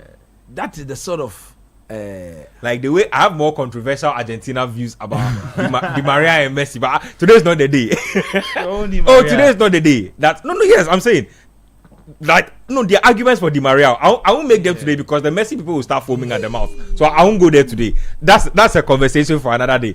Paul from Beitile says in Ketia, Alvarez all day, complete player. Lautaro is like a toddler using ladle to drink water. Hey, Paul, why? Ayuba Halilu says, good afternoon. I stopped working and listening to the show, hoping that Chelsea wins. So we'll be happy and also cash out good. This guy. He says, Kwame from Santa Maria says, Lautaro was on a mission to thwart my goat from getting his World Cup 4 years ago. Thank God for Julian Alvarez. He spared us from our enemies. There you go. Civic from Achimota says, you guys aren't being fair to Lautaro. He virtually won the last Copa America for Argentina and has been lead Inter Milan striker and has led Inter Milan to their recent achievement. No, you see, that's why, guys, I'm not saying he's a bad striker. I'm saying that all around, I respect his game as a footballer. As a clinical finisher, he's not the guy I will pick. That's all I'm saying. And I feel like he has a thing for disappearing in big matches. Even though you say he scored a Copa final distance, that's fair. But I also say that I've watched him in a lot of big games where he's not done it for me. So today too will be another sample size. He's up against against my MVP, Scott McTominay, and Kevin De Bruyne. So we get a chance to watch him again today. So Nana says, simple question to you, Nketia, is Asamoah Gyan clinical? Not. He's not.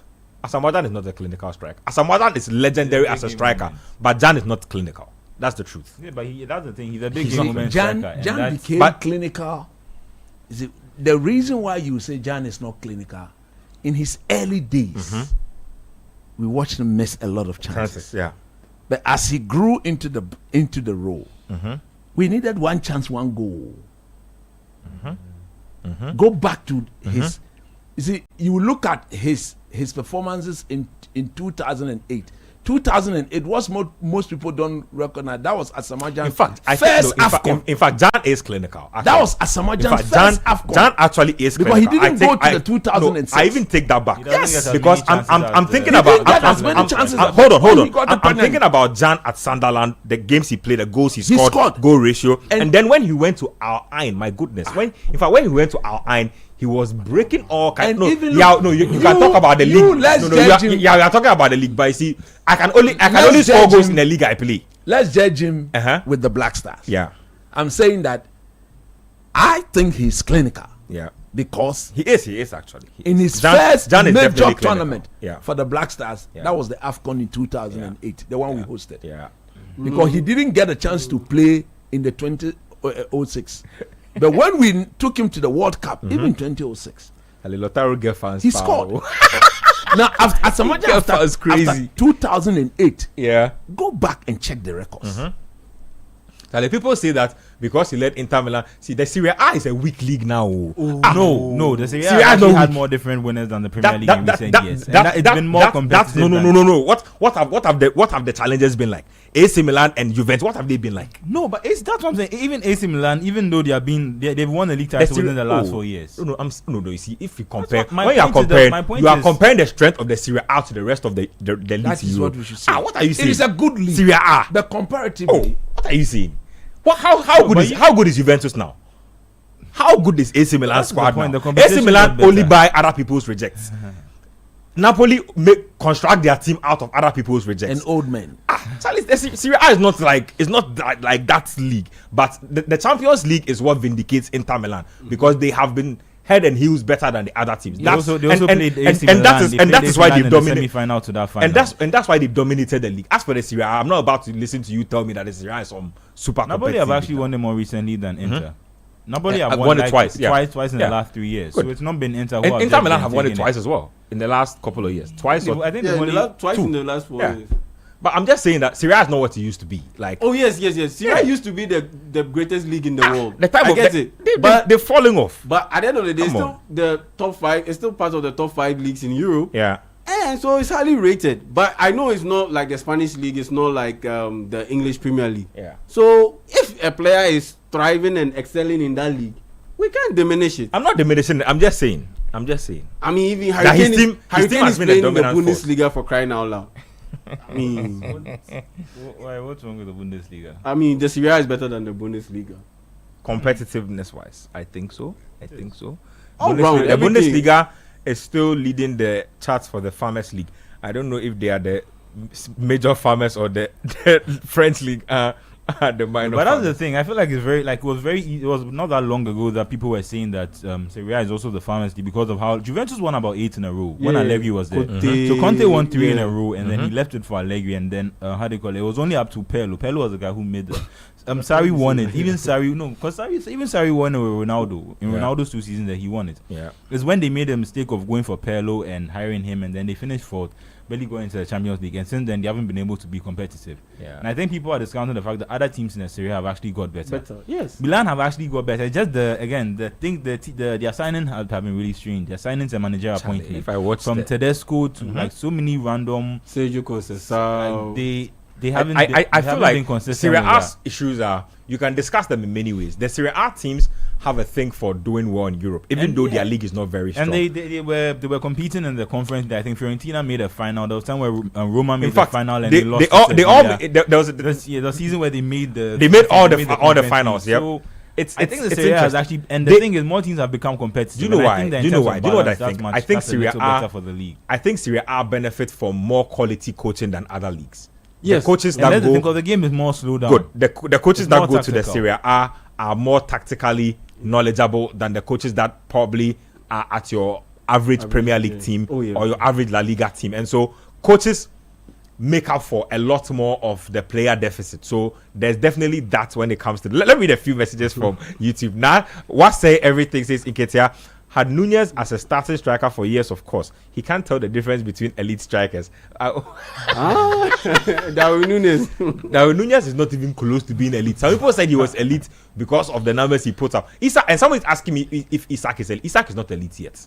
He's on Not his yet. way, but he's not Not elite. yet. Isak is Same definitely thing. not That's elite. why I say He- you he can't has rank him potential ahead to of be- Isak is Lautaro definitely Martinez. elite. That's what I said.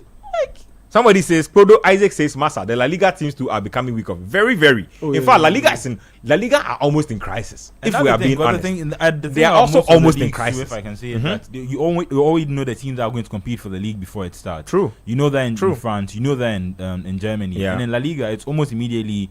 If Madrid and Barca- Barca don't have a good season, Yeah. Atletico can sneak in there. Ma- but that's where La the Liga goalpost have is. definitely fallen off. Look, there were times when you could have at least 6 teams all fielding like powerful squads. And there was a time I remember Real Madrid, Barca were traditionally good. Atletico were good always. Valencia were great. Deportivo La Corona. Sevilla were Sevilla. always. Villarreal had Villarreal, like at a point Villarreal had Nihat. They had Marcos Senna.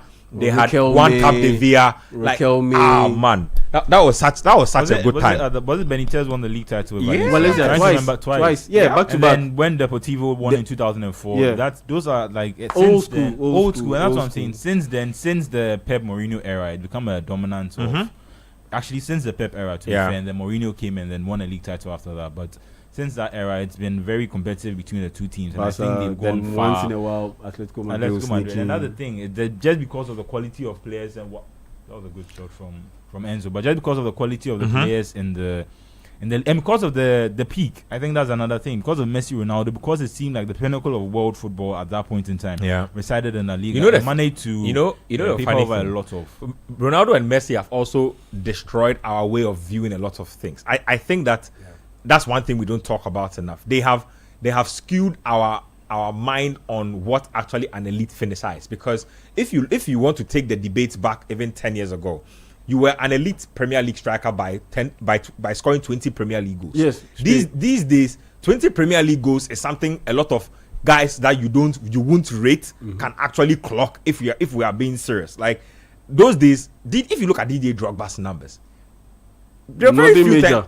Yeah. What? But- Chris Wood is just 11 goals away from tying Didier Drogba's And that's goal what and tally. that's what I'm saying. So it's In the Premier sometimes also these things are a little strange to discuss. But I'm saying that The only reason why Didier Drogba parameters have changed. is regarded as a as an icon. Big It's game because- finisher. Big games. Charlie, that's what I'm saying. Oh, see, you can never substitute anything for a big game striker. That's- Didier. Didier That's is the never only hiding. one. Didier. Barcelona, Arsenal, Man United. I'm cooking everybody. Fiamo. That's what I'm saying. Like, and that's what I always remember Drogba for. Like, I don't even remember. Look at Gonzalo Higuain.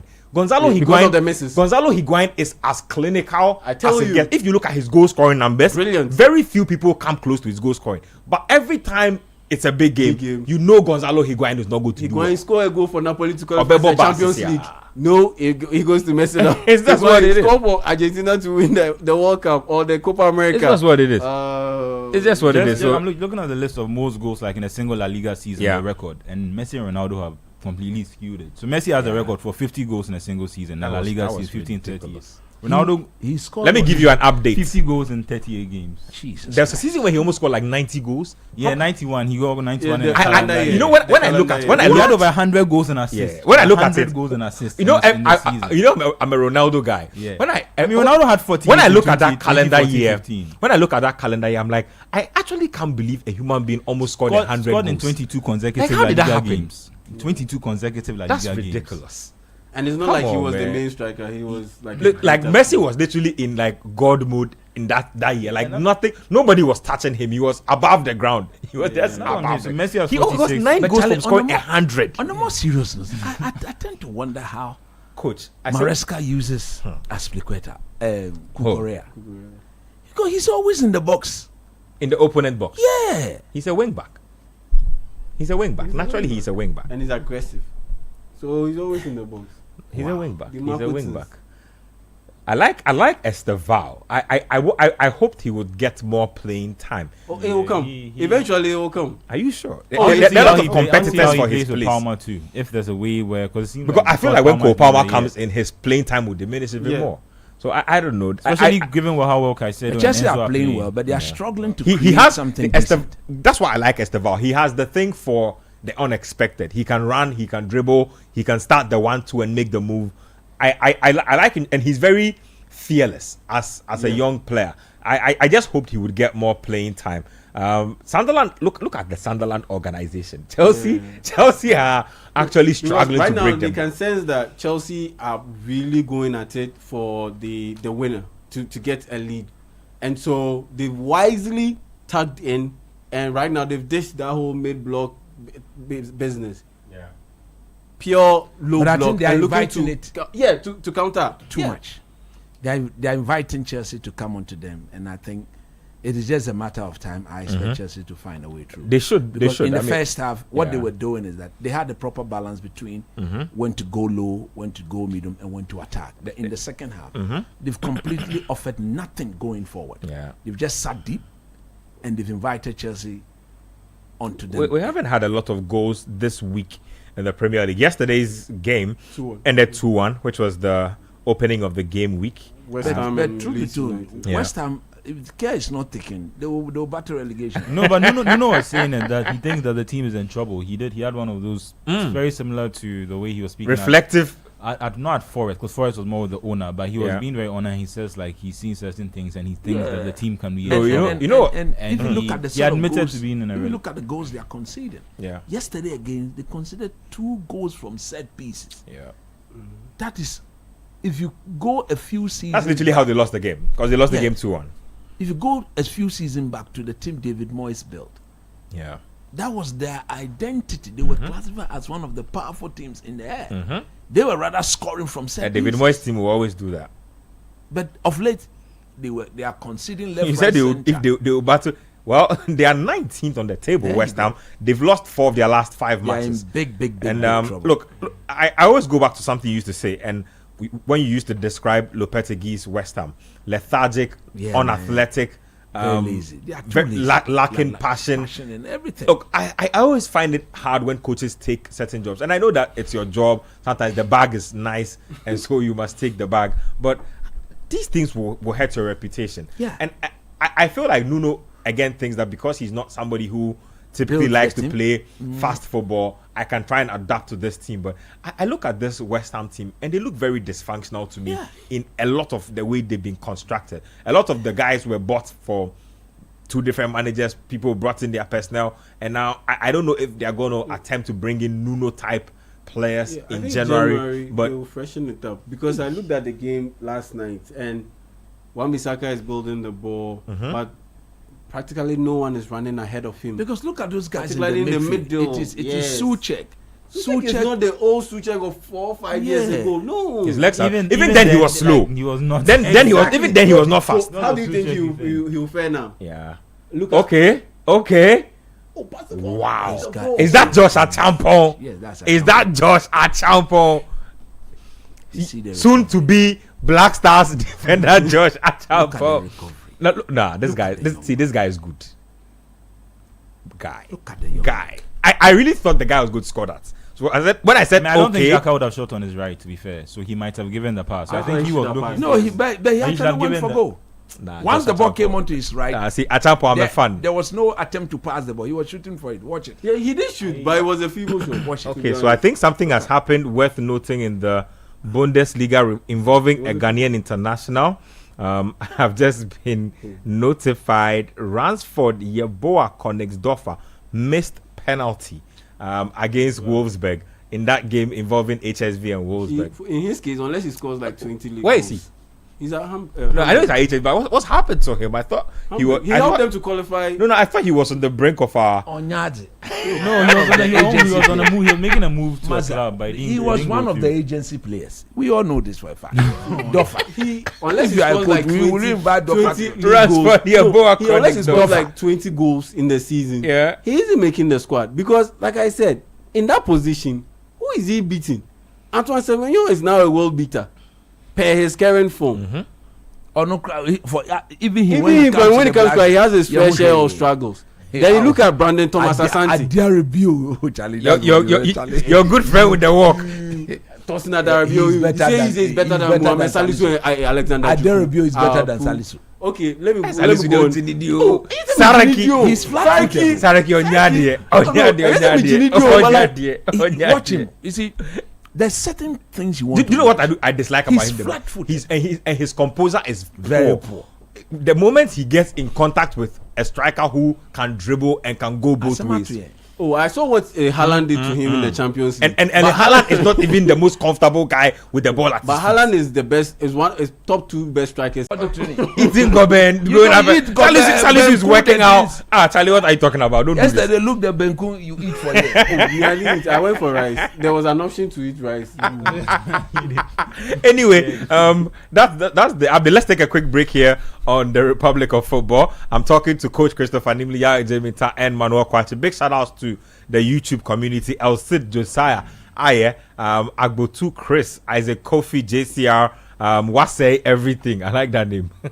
Wasay Everything. Jesus Christ. Yeah, Wasay Everything. Bill Charisma, Akpodo, Isaac, Josh Akwe. Shout outs to all of you guys for making the conversation interactive. Let me take a quick break here. When we come back, we'll get into the final stages of the 2 p.m. games. We'll give you the lineup for Man United versus Brighton, and then we'll begin the build-up for that particular game. Let's take a quick break. You finish.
Benjamin Nketiah in the seat. This is the Republic of Football. Live on Channel 1 TV as well. X City 973. YouTube City Sports GH and City 973 also. We're literally everywhere. Thank you guys for staying with us.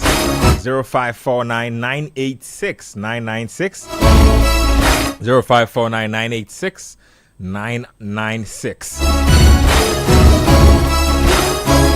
I'll be reading a few of the messages that have come through the box in a bit. We'll begin the build up to that Man United versus Brighton game as well. The 2 p.m. batch of matches are just about rounding up. It's 1-1 between Newcastle United and Fulham. Game is at St. James's Park.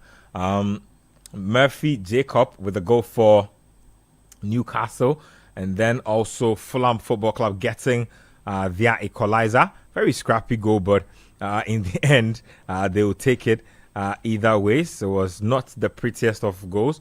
But yeah, it's 1-1 as things stand now. Chelsea Football Club also drawing 1-1 with Sunderland Football Club. So that's how that game is going. Chelsea need to find something. They've huffed and puffed. Sunderland have not been bad at all themselves. So hopefully they can be able to, or we can get an exciting finish to the game. Really, I don't really care who scores. Whoever scores, it will be dramatic. So I'm leaning both ways. I just caught sight of Brian Broby just before we're coming on there. I was just like, yo, that guy at Ajax nearly was sold for big money to Manchester United. Eric Ten Hag nearly sold Brian Broby for big money to Man United until he was young out of the seat. Anyway, very interesting. Oliver from North Kaneshi says, by all means, please stop it. I can mention 10 strikers who are better with better numbers than Lautaro. Haaland, Kane, Gyökeres, Guirassy, Lewandowski, Mbappe, Mateta, Alvarez, Isak, and Ekitike. He says they all have better numbers than Lautaro.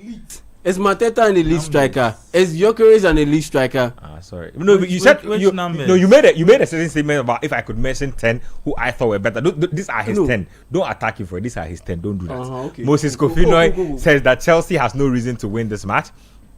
Ken inside Adenta says, I'm shocked you guys don't know Lautaro had a groin injury going into the World Cup. Scaloni confirmed. I think this is the same person speaking. He shouldn't have gone. K from Soutone says, as for Di Maria, he's a real one. Always showed up to relieve the goats. Like I said, he was very vital, scoring the winning penalty against the Netherlands. Mm-hmm. He was very much part of that. At that stage, if he wouldn't score, what would he do? After he did all he could throughout the various tournaments, some people's penalty. They say some people's goats owe their international career to Eder. Charlie, don't do this. Let's not do this. If you do that, I will enter into this Di Maria conversation. Don't do it. The agenda will be put to bed next year when we do back to back. We did here. John Abbott from Sakumono says, good afternoon, Ben. There's nothing wrong with being on the bench. If you have Messi and Ronaldo playing the same position, the same team, definitely one will be benched. This one says that's the point I was making with the time where they had they had Tevez, they had Aguero, I think Higuain. Lavezzi. You mentioned Lavezzi? No, so they had Higuain, they had Aguero, and they had Tevez. I used to like that guy. And they could only play with one central striker because you already had Messi playing on one side. FIFA 13 and FIFA 14. Ezekiel Lavezzi. Really, Napoli too. Won a league with Napoli and handshake, but no league. That was they didn't win the league. No league title, but they went really close. Yeah, that Napoli team was actually really good. I think they had Edinson Cavani, and I think that's when Higuain broke the record. He scored 36 goals in a season for Napoli before he went to Juve. Crazy. Gonzalo will always be my guy. And that's what I'm saying. Like there was still an order. Unfortunately, Higuain started that final in 2014. If a different striker, if they had maybe been able to start with maybe Tevez, or I think if Aguero had started on the back of everything he had done for Man City at that point, it's probably a different conversation. And that's what I'm trying to say. It's going into tournament sometimes. It's not only the final, because Higuain had established himself as the number one striker for the team in that tournament, and he was scoring. It is that he was not scoring. Yeah. Just that on the final day, when the chances came for him to score, one or one, how many times? Twice or thrice. And that's what I'm trying to say. That's Lautaro today also have that many opportunity, because once he had his bad performance, that's when Alvarez came in, and then Alvarez was outstanding. Julian, as for Julian, it makes hard to make the argument for him. This guy should be shown a card. 86 minutes played. Chelsea won. Sunderland won. Looks like Chelsea are about to drop points. Yeah, man. Let me get the Chelsea lie. in the title. Let me get the lie. Of course, they're in the title race. I think According now to they go level on points with Liverpool if they draw. Right now, there's no how do you call they are it? third on the Title table. race. They are third on the table currently. Yeah, above Liverpool on goal difference. Yes, they are. Liverpool have dropped to fifth. Liverpool, Bournemouth, Chelsea, and in fact, Sunderland have 15 points as well. Sunderland are locked on points with Chelsea. That's how crazy it is. So Sunderland have every incentive to want to go Newcastle ahead have scored. and win this game. Newcastle have a goal, and it is the big Brazilian Bruno Guimarães. It's 2-1. Looks like they will be taking all 3 points. I like Newcastle, man. I like Newcastle. Passionate teams. They will Yeah, force you. they will play right up, and they have some of the most passionate fans in the But Premier I don't League. like this goalkeeper. Who is this? That German Leno. goalkeeper. He's always palming the ball for them to come and tap it. Bernd Leno, the German international, and Calvin Bass is always looking disappointed with himself every time, flat-footed. Ah, man. See that Ajax team, I think Kudus and Ryan Gravenberg, didn't even really play together, but those are like a few of the people who actually made it out of that team. Anyway, look at that Newcastle goal again. Wow, that's a lot of work done on that side. Osula. How can you palm the ball? Wow, Palm the that's ball all Osula. That's all him. That's all him. He did a lot of work. Then look at the keeper. He should be palming that away from goal. Yeah, No, palms I it. think you should be holding on to that. Yeah. I think that's a save. At No, least, no. if not, use a Let's finger say and use one he hand. went he went with and one take it hand. away. So away. Palms, and there were two Newcastle players actually just Look at running onto it. Leno. Yeah, No, he I didn't think palm it. Sandro Tonali did a good job of screening off the defender who was coming to clear the ball. That's a good goal by Newcastle. I mean, 2-1. so I'll give Arteta. I think he left during Arteta's reign. Arteta changed Yeah, him Arteta initially changed for him. Ramsdale, and then he brought in Who's Raya. this? Osula. Leno. So yeah. yeah, I mean, he's not. He can't win titles, but I'll give Arteta a little credit for his like in terms of tactically, sometimes talent spot, and I think he's been quite accurate with most of his decisions. Maybe not Aubameyang, because I think Aubameyang has had a good post-Arsenal career. He was okay at Chelsea. He was okay at Barca. I think he's been okay at Yeah, Marseille. a lot of Oh, he's people been are brilliant blaming. at A Marseille. lot of people are blaming Leno for this goal. He really should have done better. With this. He really. What really sort should of have done goalkeeping better is with this? Yeah, made it too easy for Newcastle. So it's 91 minutes played. It's 2-1 advantage Newcastle United against Fulham. Chelsea, Sunderland is entering its final minute. 90 minutes almost up. just entered. I'm not Yeah. aware of him, but I have to. He's For Chelsea. yeah, For Fulham. Fulham. For Fulham, Yeah, Jonah Kwesi Asare. Yeah, he's of Ghanaian descent but was born in Sweden. Yeah. And we are everywhere. and actually We are Fulham have everywhere. another Ghanaian in there. He's called Sam Emisa. Charlie. If we had a better national do team, you know the funny we could thing is that actually- there are in so fact, many players who could actually. in England, right, we have a lot of players in the their championship. even in the academies, the Yeah. big team, Arsenal, Fulham, Crystal Palace, It's done in Nigeria. a lot of like Ghanaians in the academy, and then the championship as well. Yeah. We have a truckload of players out there, players who are of Ghanaian descent, born in the UK, yeah, born so in many. different countries. So A lot many, of them so out there. many, A lot so of them many. out there. Yeah, So so Sam Emisa is there. He's featuring. He's on the bench, featuring for Fulham. Yeah, some Emis are they like Banai from Cape Coast or Eh, Abra Takagi somewhere, is you know. He's a lazy player. Emisa. What's the name of the guy who just came on? Kusi Asare. Yeah. Kusi How many Asare. minutes has the Jonah referee Kwesi added for the Asare. Chelsea game? 6 minutes. How? Why you don't agree? No, but there's been no injuries. Nobody have scored. No any proper goal. stoppages. No proper stoppage. So why 6 minutes? Yeah, because even the Newcastle game that had Dan Ben being treated for a head injury, Yeah. they've added 6 minutes. So how is it Why that the 6 Chelsea minutes? game they also added 6 minutes? Very interesting. well. Very interesting. But Chelsea, let's see what they can do. They have a couple of minutes. I think we can begin to get into lineups of the other stuff now. No, but just to point out, I think Sunderland have actually been really good this season. Very. Like, Give me they've, some stats from there. Let's see if we can pull up a few numbers from there. So, if I look at them, this is their 9th game. You can tell they've won 4 games and then drawn 3, lost just 2. They've scored 10 goals and conceded 7. In their last 5 matches, they've won 2, lost 1, drawn 2. So to me, the games they lost are games that they could have won. And I think the game against Burnley, given how much better they perform much better than Burnley since they came to the Premier League. So I would have thought that that's a game that they would have tried to. They would have been more. They would have tried to win more. The game against United, again, that's when United. That was before they were on this run. Yeah. That's what helped boost United onto this run of almost nearly winning almost winning 3 consecutive games in a row. They're almost there. We'll see at 4:30 if Amorim can do it. Yeah. But I think Sunderland have actually been really good. And Referee foul. PSG are up by 2-0. Paris Saint-Germain, that is. They are up by 2-0 against Stade Brestois. So that's worth noting as well. It's 2-0 in that game. But again, back to the Chelsea discussion, I think once they start struggling, then you start realizing how when they don't have the impact of... Robin, a one-time ball! Charlie, they would have sold this guy to United. like 10 he didn't ruin it. Oh! Brian Roberts! Hold up play! Hold up play! Hold up play by a word. Yeah, that's I like that slow motion hold up play. Almost looked like he had brushed it. Oh my goodness. What a dagger. What a dagger. Sunderland have scored against Chelsea in the 92nd minute. I'm trying to confirm that goal scorer for you right now, but big goal. Sunderland will go up to 3rd on the table, I believe. They will go up to 18 points. I'll confirm that for you. Look at your defender, can't run. Is better than let's watch this again. So Brobe starts the move. So he gets the ball long up the field. He's not offside because he's inside.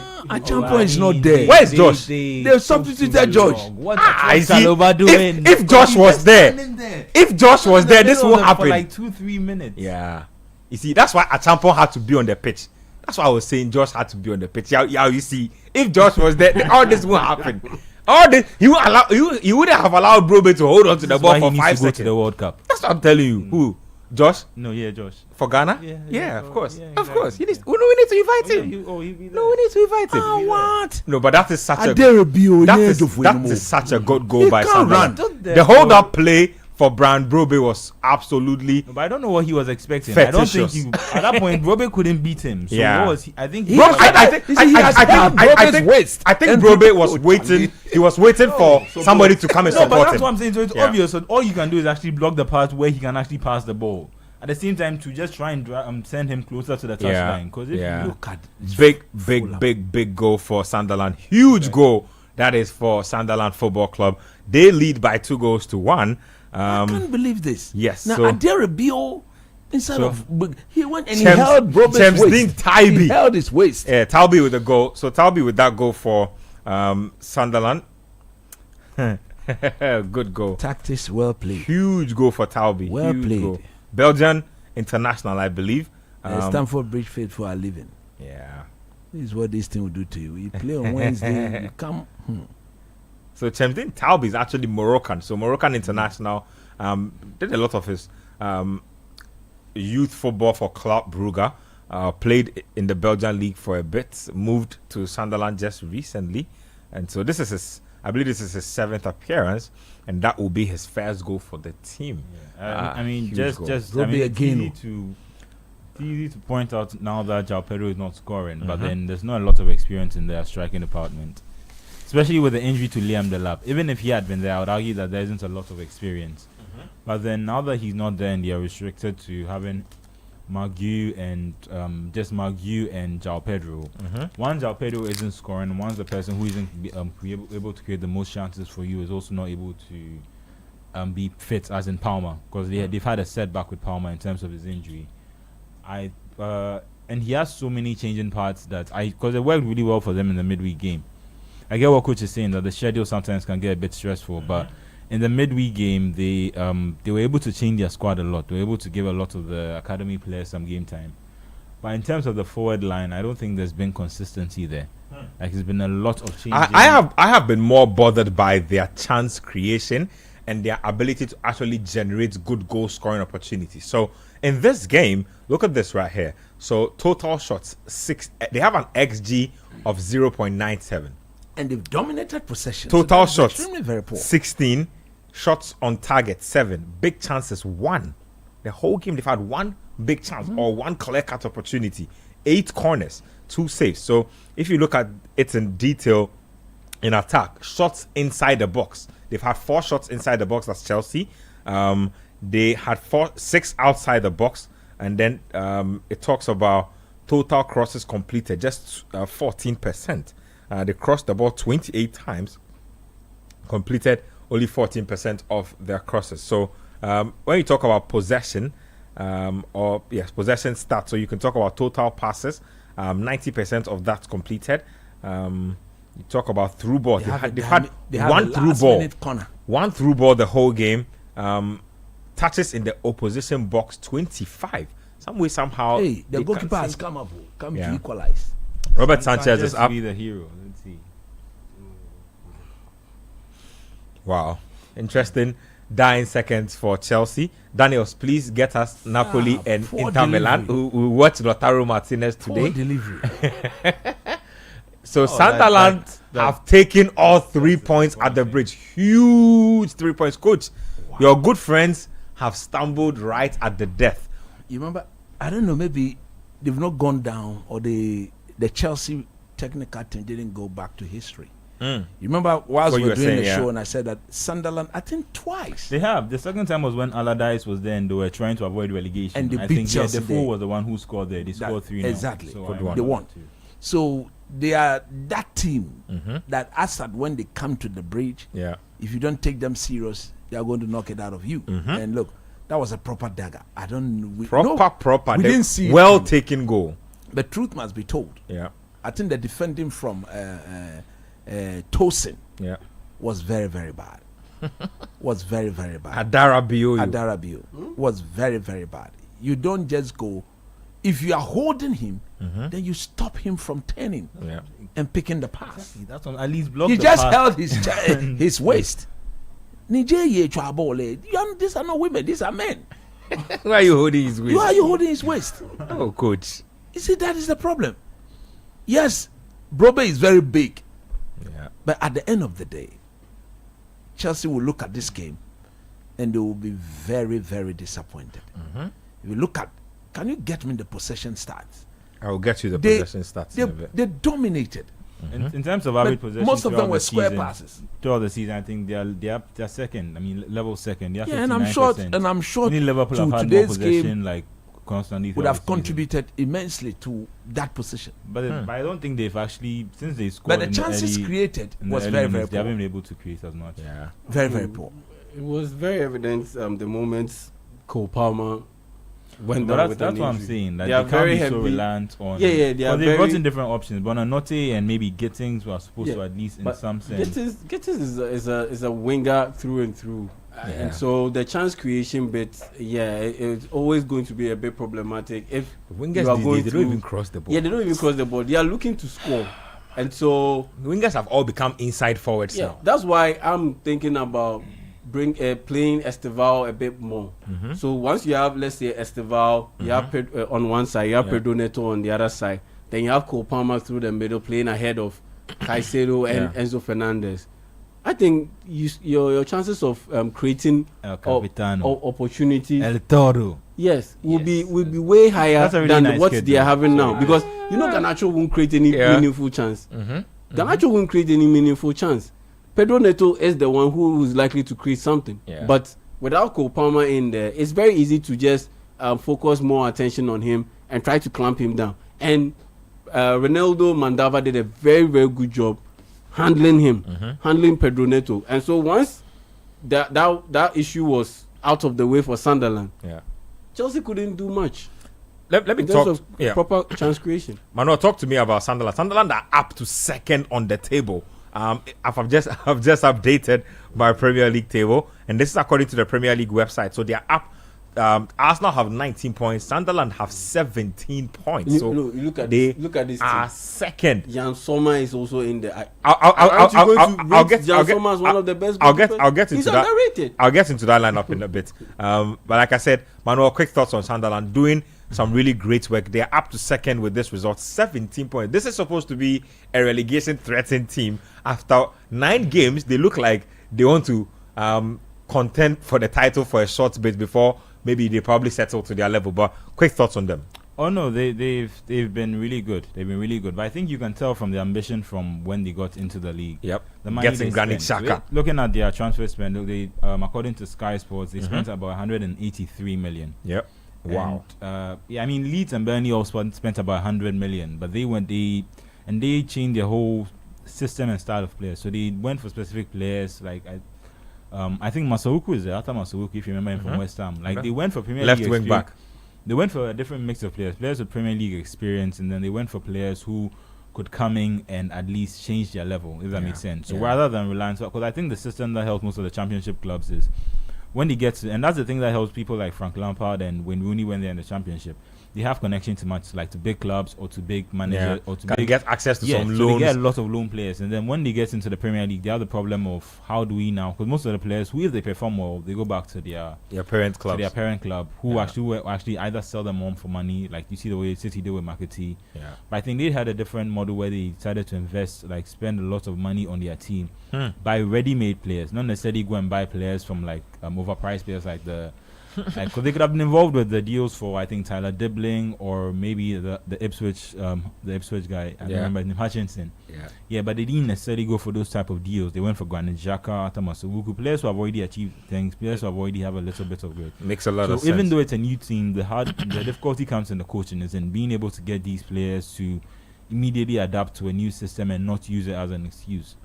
And in that sense, I think that they've been quite good, and this is just a reflection of their investment in the squad and and just the quality of players that they were able to bring into the club. Like to be able to get Granit Xhaka, and I think he's a captain now. Yeah, and you know the way he is with the way he's meant. Like after all he did with Arsenal and what he went on to achieve with Bayer Leverkusen, being the captain of Switzerland as well too. So to be able to attract that level of player. I think that's what's helped them to the start of the season. I think Lebris is not getting his due. Yeah, that's what I'm trying to say. Like in terms of being able to get the players to work, it comes down to a lot of coaching. Comes down to a lot of coaching. Indeed. let me get to just land. Yeah, no, it comes down to a lot of coaching because, like I said, there are so many different players, so many different elements, so many different types of signings. But I think that is. I think when you look back at the teams that have survived recently, Aston Villa did it when they came up initially. Nottingham Forest also did it initially when they came up. And I think that if you want to come and compete in the league, we've seen the teams who come and they don't invest. That most notably, I'd say Luton Town from last season, maybe Southampton from the season before then. If you want, and especially with Luton Southampton, they're trying to transfer a style of football from the Championship directly to the Premier League, and just assume that the same players who've been able, Ipswich who did it. I think the problem with Ipswich, they had done back-to-back promotion. They had come from League One to the Championship, from the Championship to the Premier League. And to expect the same players to be able to transfer that is a bit difficult. So in terms of Sunderland, I think that's what helped them start the season well. Just having fresh blood. Fresh blood. Let me read a few YouTube comments. I'll give you guys the lineup for Inter Milan Napoli because that's the big game. It's 3 minutes in before we go to the United game. So Ikioku Inwaogu. Charlie, I hope I got that name right. He says he's following from Nigeria. Ikioku Inwaogu. Charlie, I hope I've not butchered the name too much. We appreciate you. We hope we can get more viewers from Nigeria. Big shout outs to all of you guys following the Republic of Football. Drop us a shout from wherever you are watching from. Bless Asari TV says, oh, Chelsea has lost to Sunderland though. Spencer Ashiboy says the Sunderland you United beats with ease. JCR says today El Toro will score a brace in the Napoli match to keep Nketiah mute. I hope so. I hope so. Let's get to the lineup of that particular game before we even get to the Man United game because that's a huge game. Inter Milan taking on Napoli. Napoli, I believe, are playing at home in this particular one. If you get to who is repping for Napoli, hold on a little. Let me get my lineup right. 1 second. Yes, so I think I have it here now. When you get to Napoli and look at who's in goal for them, it is Vanya Milinkovic Savic. I thought he was coming to United at a point. He was linked, and then the links went cold very quickly. 6'8" goalkeeper. 6'8". I think he's the brother of it's good he didn't Sergei Milinkovic Savic. Then they have, if he had come, we wouldn't get Loma. yeah, they have Spinazzola at left back, and Di Lorenzo. One Jesus. I'll get there in a bit. One Jesus and Buongiorno. Billy Gilmore is the holding. Has gone second. Yeah, they've gone second on the table. I was just telling them about it before you came in. Billy Gilmore is second. Is holding the midfield for them. Politano, Anguissa, De Bruyne, McTominay, and my good friend David Neres. My good friend David Neres leading the line for Napoli today. For Inter Milan, they have Jan Sommer in post. Akanji, Acerbi, and Bastoni make up the back three. Di Marco, my left back, Charlie. And then they have Denzel Dumfries, Barella, Çalhanoğlu, and Mkhitaryan. Lautaro Martinez and Ange Boni. You don't think that will De lead the Bruyne line. is rated as like a false striker? De Bruyne? I mean, sorry. You think Højlund is the way Højlund is operating? Like you'd almost think that he's playing off. He's not playing that. Why is Højlund? Is he even Is he in the game? He's injured. He's not in this game. Sorry, so yeah, De Bruyne. You think the way De Bruyne is playing, he's playing like a the false blonde hair striker. confused the office. Yeah, it's very easy I was to be certain it was distracted. De Bruyne, but then I saw him up front. And then I assumed that it was how do you call it? It was Højlund. Yeah, so So De Bruyne looks like he's playing like Neres and the other. I think Politano are playing on the other side, and he's almost withdrawn a little bit in the middle. I'll see how it progresses, but in the midfield it would make sense. Look at the goal Chelsea considered the game. At their review, you see, look, he's holding his waist. Look. Look. But Chaluba also didn't help. Chaluba really stood in the didn't middle help. He for just too stood long. there. I think what he should have done is No, but why did Enzo Maresca change Achampo? I think I he didn't was see tired. the change. I think Was he was. tired? I Of think course, he was. first of all, Look at the long ball. fine. Adarabioyo goes. Look at the goes towards recovery of the ball, Chelsea but then player. I said Achampo is in this game. We don't concede this Chalobah goal. should be looking at the player who's running was towards coming him. into the That's box. thing. He even You know, I think there were two players actually running. So there was a first runner, Look at and it. then Look, Taubi look, was running He's holding in. his waist. All I want I see. is your Okay, so waist. he's trying to block. He's trying to. No, but he's also He should holding his have, he should have just sang the song, your waist, your waist. All I want is your waist. Inyanya That's what he was doing over there. I That's dare just funny. review. Tosin, your good friend. I told you now, this man. Saki is better than all these players. Saki is better than this man. He's better than all these players. He's better than Adarabioyo. That's why they got him for free. As for Tosin, he was available for free. That's why they got him. He was for free. I mean, Anyway. Jiku will walk into this Chelsea backline. Whoa, he's 34. I don't know about walk, bro. He will still walk. I don't know about he walk, will bro. walk into this Chelsea backline. Well, anyway. Where is Susu Graham where you need him? He was always talking about Levi Cole. Levi Cole, he's just because he's a left-footed player. That's how But come Levi he's Cole not is a not judge. good. The He's hype not good. of Salisu. Are you And saying for that the our fact Black that Stars he's defenders left-footed. can't play in this Salisu- Chelsea team? Look, Salisu they disappoint some of them. Very. Coach, if you know how highly I rated Salisu, Saraki, you don't even go there. Anyway, Lautaro. Lautaro won't do like. They are not aware of your First talent. pass. DiMarco will let him look good. But as for, you see, he's a good footballer. Onse go, no. That's what's important. To go No, but I see the point you're making about the Golazo and penalty. Yeah. If you combine those two, look at the He other his you know, Haaland type goals, Golazos enhance your reputation. You know that, right? You might not be a striker who scores a lot of goals, but if you score a lot of bangers, a lot of people remember you. Like, but I think your how do you call it? Your how you rate the Serie A is slightly affecting how you. there's it's that. slightly No, there's clouding that. your judgment on And his achievement. man, well, I don't know. But I also feel like they play against more evenly matched teams. If that makes sense. Which Like, is fair. even The though, league is more balanced. The league is more balanced. I So get what you there's mean. less like Yeah. he could have easier numbers if he was in the Bundesliga or playing for Bayern, or if he was in the French league playing for PSG.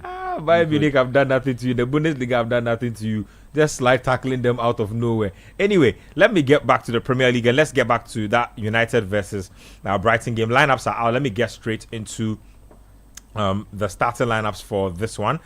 Coach's good friend, Sen Lomens, is in post. The Belgian young international is out there. And then it's a back three of Lenny Yoro, Matthias De Ligt, and Luke Shaw. When you go to the middle, they have Casemiro and Bruno Fernandes. Diogo Dalot, left wing back. Amad Diallo, right wing back, is what it looks like. Brown Mbeumo and Mateus Cunha are the attacking midfielders. And then up top, they have the young, tall, athletic Slovenian striker, Benjamin Šeško. He's from Slovenia or Slovakia? think he's from Slovenia. Slovenia. Yeah. Luka Doncic count. Luka Doncic. Anyway, that's where he's from. So they have Sesko leading the line for them. When you go to Brighton, they have Bart Verbruggen in post. It's a 4-back of Mats Vijver, Jean-Paul Van Hecke, Louis Dunk, and Ferdi Kaliolu. In the middle, they have your good friend Carlos Nunkwemo Baleba, Yasin Ayari. This is proper. The man is going to do audition. Yeah. And then up on the left wing, they have Maxim De Kuyper, Jorginho Ruta, Yankuba Minte, and Danny Welbeck. Now, Brighton do something that I find very interesting. They move their players around a lot in terms of positioning. Yeah. Mats Vijver, I know Mats Vijver as a defensive midfielder. Today, they are playing him as a right back. Look, there are times when... Where's Mitoma? I didn't hear Mitoma. Mitoma, his career is some way... Ankle injury. Okay, so they have quite a long injury list. So Gruder, Mitoma, Solimac, Veltman, Hinzelwood, and Webster all injured. Speaking of Harry Maguire and Lisandro Martinez, obviously are the Harry Maguire has a knock. Martinez obviously is a long-term injury. Is Mason Mount on the bench? Mason Mount is on the bench. Yeah, he's on the bench. So let me go through the benches. I'll take Bayern there. My good Turkish friend who has lost his place. Nusayr Mazraoui, Malacia, Patrick Dorgu, Aiden Heaven, Mason Mount, Ugarte, Kobe Meno, and Sexy Zergzi. Zergzi cannot see the pitch these days. Anyway, January he'll be loaned out. Jason Steele is out there with Oliver Boscali and Diego Coppola. Diego Coppola is a young Italian centre-back, 6'3". He is very, very good. I'm not sure why he's cooking on the bench. They should be using him a lot more. In fact, in the next 2 years, he's the kind of guy who will be playing for the Italian national team and you want to buy him for big money. So I'm not sure why he's on their bench. I think he came in from Chievo Verona. I think so, yes. Nehemiah Oriola is out there. Kostulas, Tom Watson, Simas, Diego Gomez, James Milner. How old is he now? 40 years? Like I 41, think he's about 10-20 games away from breaking the Premier League all-time record. That would be But crazy. I think he's second in all-time appearances. We should keep an eye on that. Let's keep an eye on James Milner. But So a that's bit the on lineup. I think Gareth Barry has the record. Yeah, Gary Barry. Yeah, but a bit on the Brighton and Hove Albion's penchant for moving players and playing them all over the place. Yeah. I think it's one quality that they look out for. That Players who can can be play versatile, multiple that roles. it can be played in multiple positions because even look at the bench, Solimac and Veltman. Yeah. They So are the match guys- can play like 5 positions. Exactly. Exactly. There are lots of times when I used to be confused about his original position. And there was this player who used to play for them and recently he moved over to Dortmund, Pascal Gross. Another one.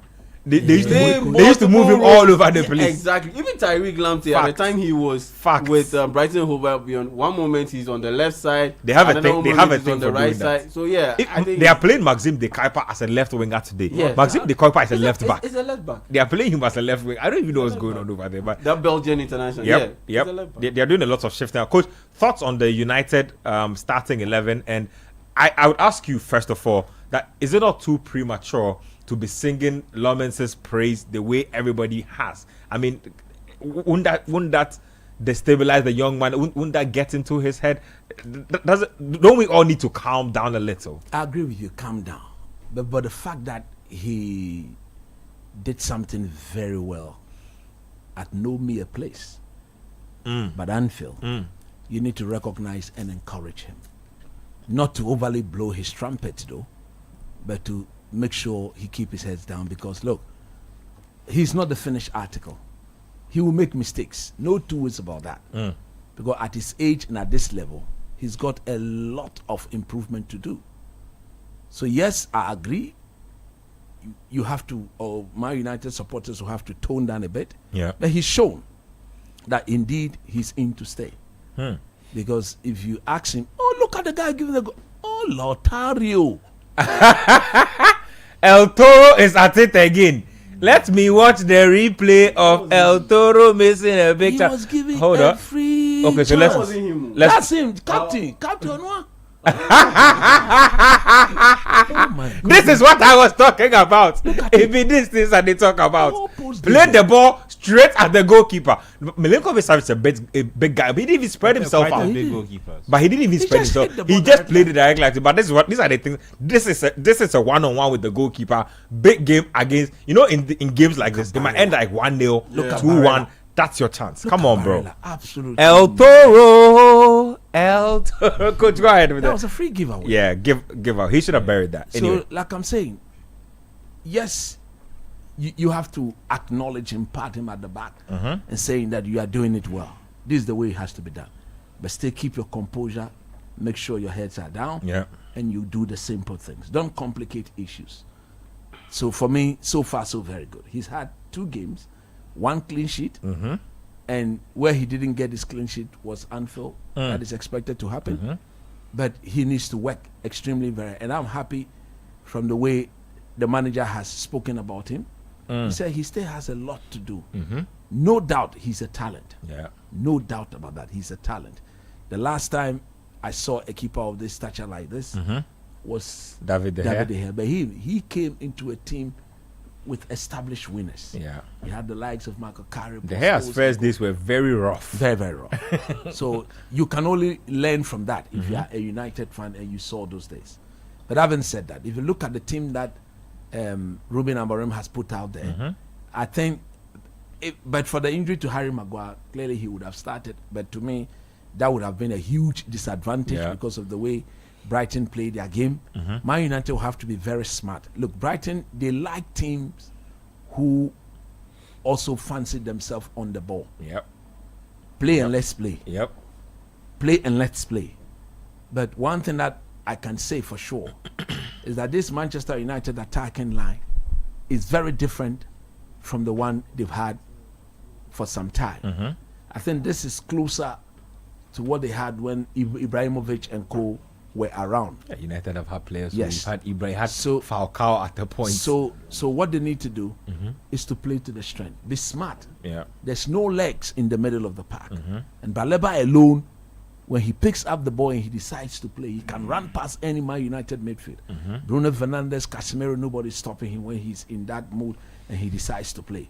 So keep yourself compact, stay in shape, Yeah. and then give the ball to your outlet. Mbumo is an outlet. Matthias Cunha is an outlet. Has he scored yet for you? No, not yet. He hasn't scored yet. Shesko is an outlet. Ahmad is an outlet. Yeah. Okay? So once there are proper outlet that you need not go to in space, but you can go to directly. They've got the ability to hold on to it. We just saw Broby hold on to it, and eventually Chelsea paid the price. So it is going to be a very difficult game. And the likes of Delete and then Euro and Co must be away because Danny Welbeck is on top form. And Danny Welbeck And he's has a used thing for to scoring. scoring against Manchester United. I don't know why.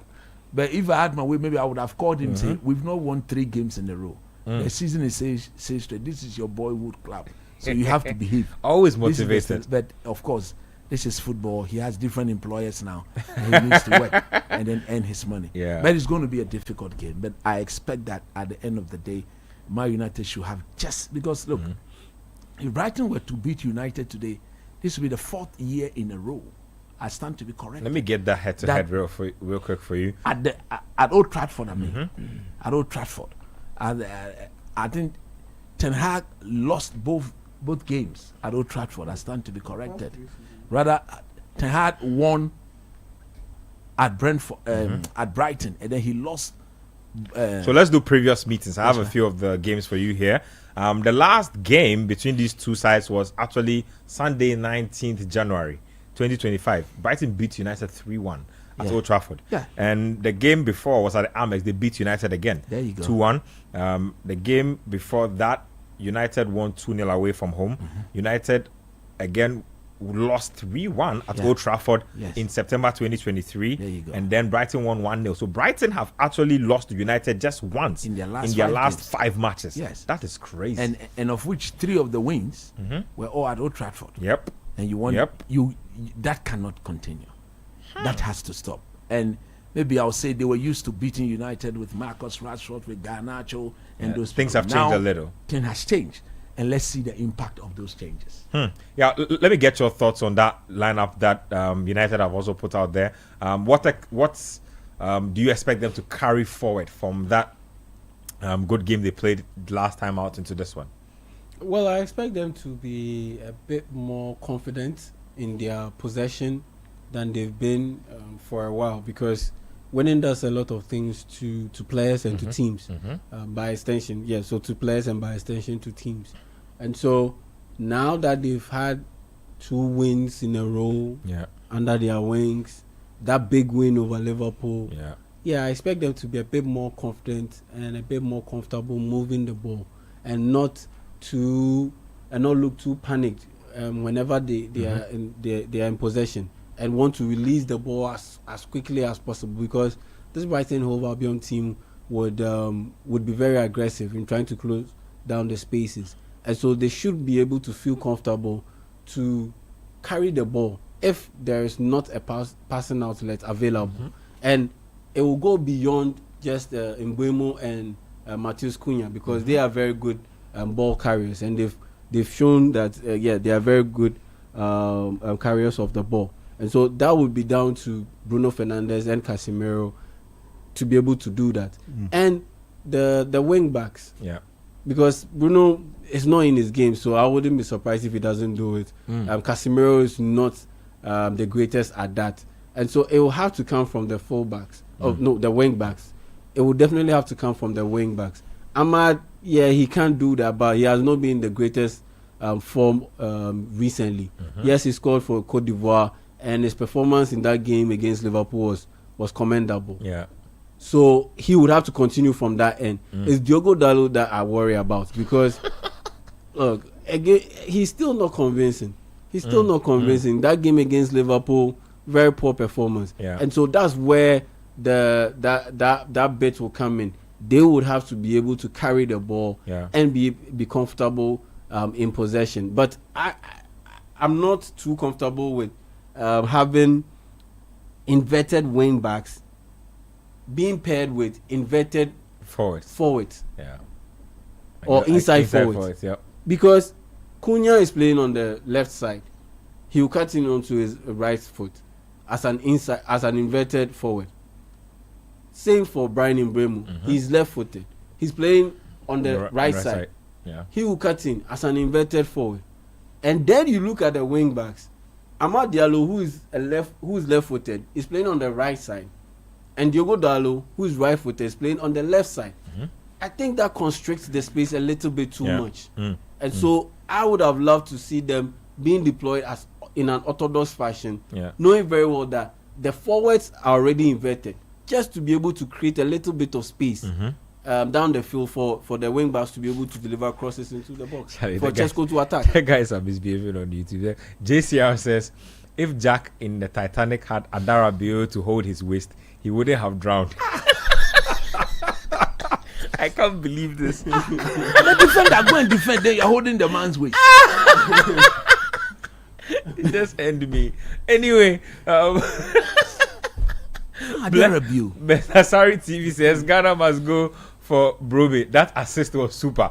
That Brobe said he's been tied up by Oranje. Multiple games for Netherlands. This one here.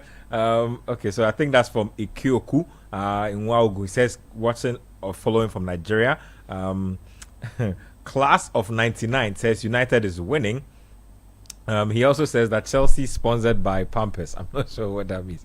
Albert K says Man United will be top 4 if they win today. Amorim for Premier League win. Israel Light says I think Sunderland have been underrated because they qualified to the Premier League after the playoffs, doing better than Burnley and Leeds. They've done good business. Yeah, they've done some good business. Experienced players and all that. Yeah, Kwatu was just mentioning and that. We all saw the impact a while ago of Granit Xhaka. Okay, yep. There was a map on him, his movement, his touches that we are watching on the screen. Absolutely brilliant. And from him, you can see that he's not only playing, but he's doing the coaching as well. And everybody, I mean, he came with his vast experience. With the title He was his given back. the captain's ban. Are you going? A lot of people question Former Arsenal's why he captain. would move from Bayer Leverkusen after winning the title to a project like Sunderland, where it looked like they were strugglers. But I think obviously they would have given him good money. They would have assured him that the project. I think he'll run away from Ten Hag. To be fair, I think it was at the end of a cycle. Yes. I know, but yeah, almost everybody ran away from that. But in fact, almost they sold. I've not seen a Donkomi like that. They sold, including the head coach. Everybody left. They just left with two players. That's crazy. Andrich and Grimaldo. I've not seen anything For like that before. point, like, Yeah, that's given that how many one- of them stayed when Xabi Alonso stayed for the second season. Because after the first season, there was a lot of talk that should he leave, should he stay for a second season. Almost all of them The way went. all of them That just team that won the league and the German Cup. almost won the All of them. They almost just won like everything. almost won the treble. Yeah. I mean, to be fair. It's just left with two. Yeah. Robert Andrich and Grimaldo. Even my good friend Timothy Fosu Mensah is gone. Yeah, Anyway, all of them.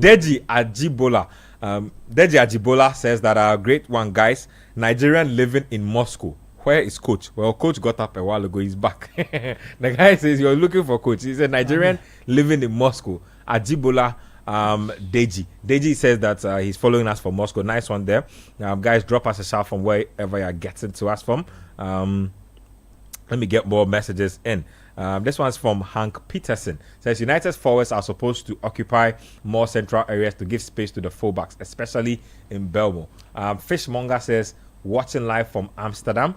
Sweet Kwame says Shaka is a coach and a player. Exactly what we were discussing a while ago. To the United point, yeah, that's true, but not when the wing backs are not comfortable with the ball on their less favorable foot. That guy.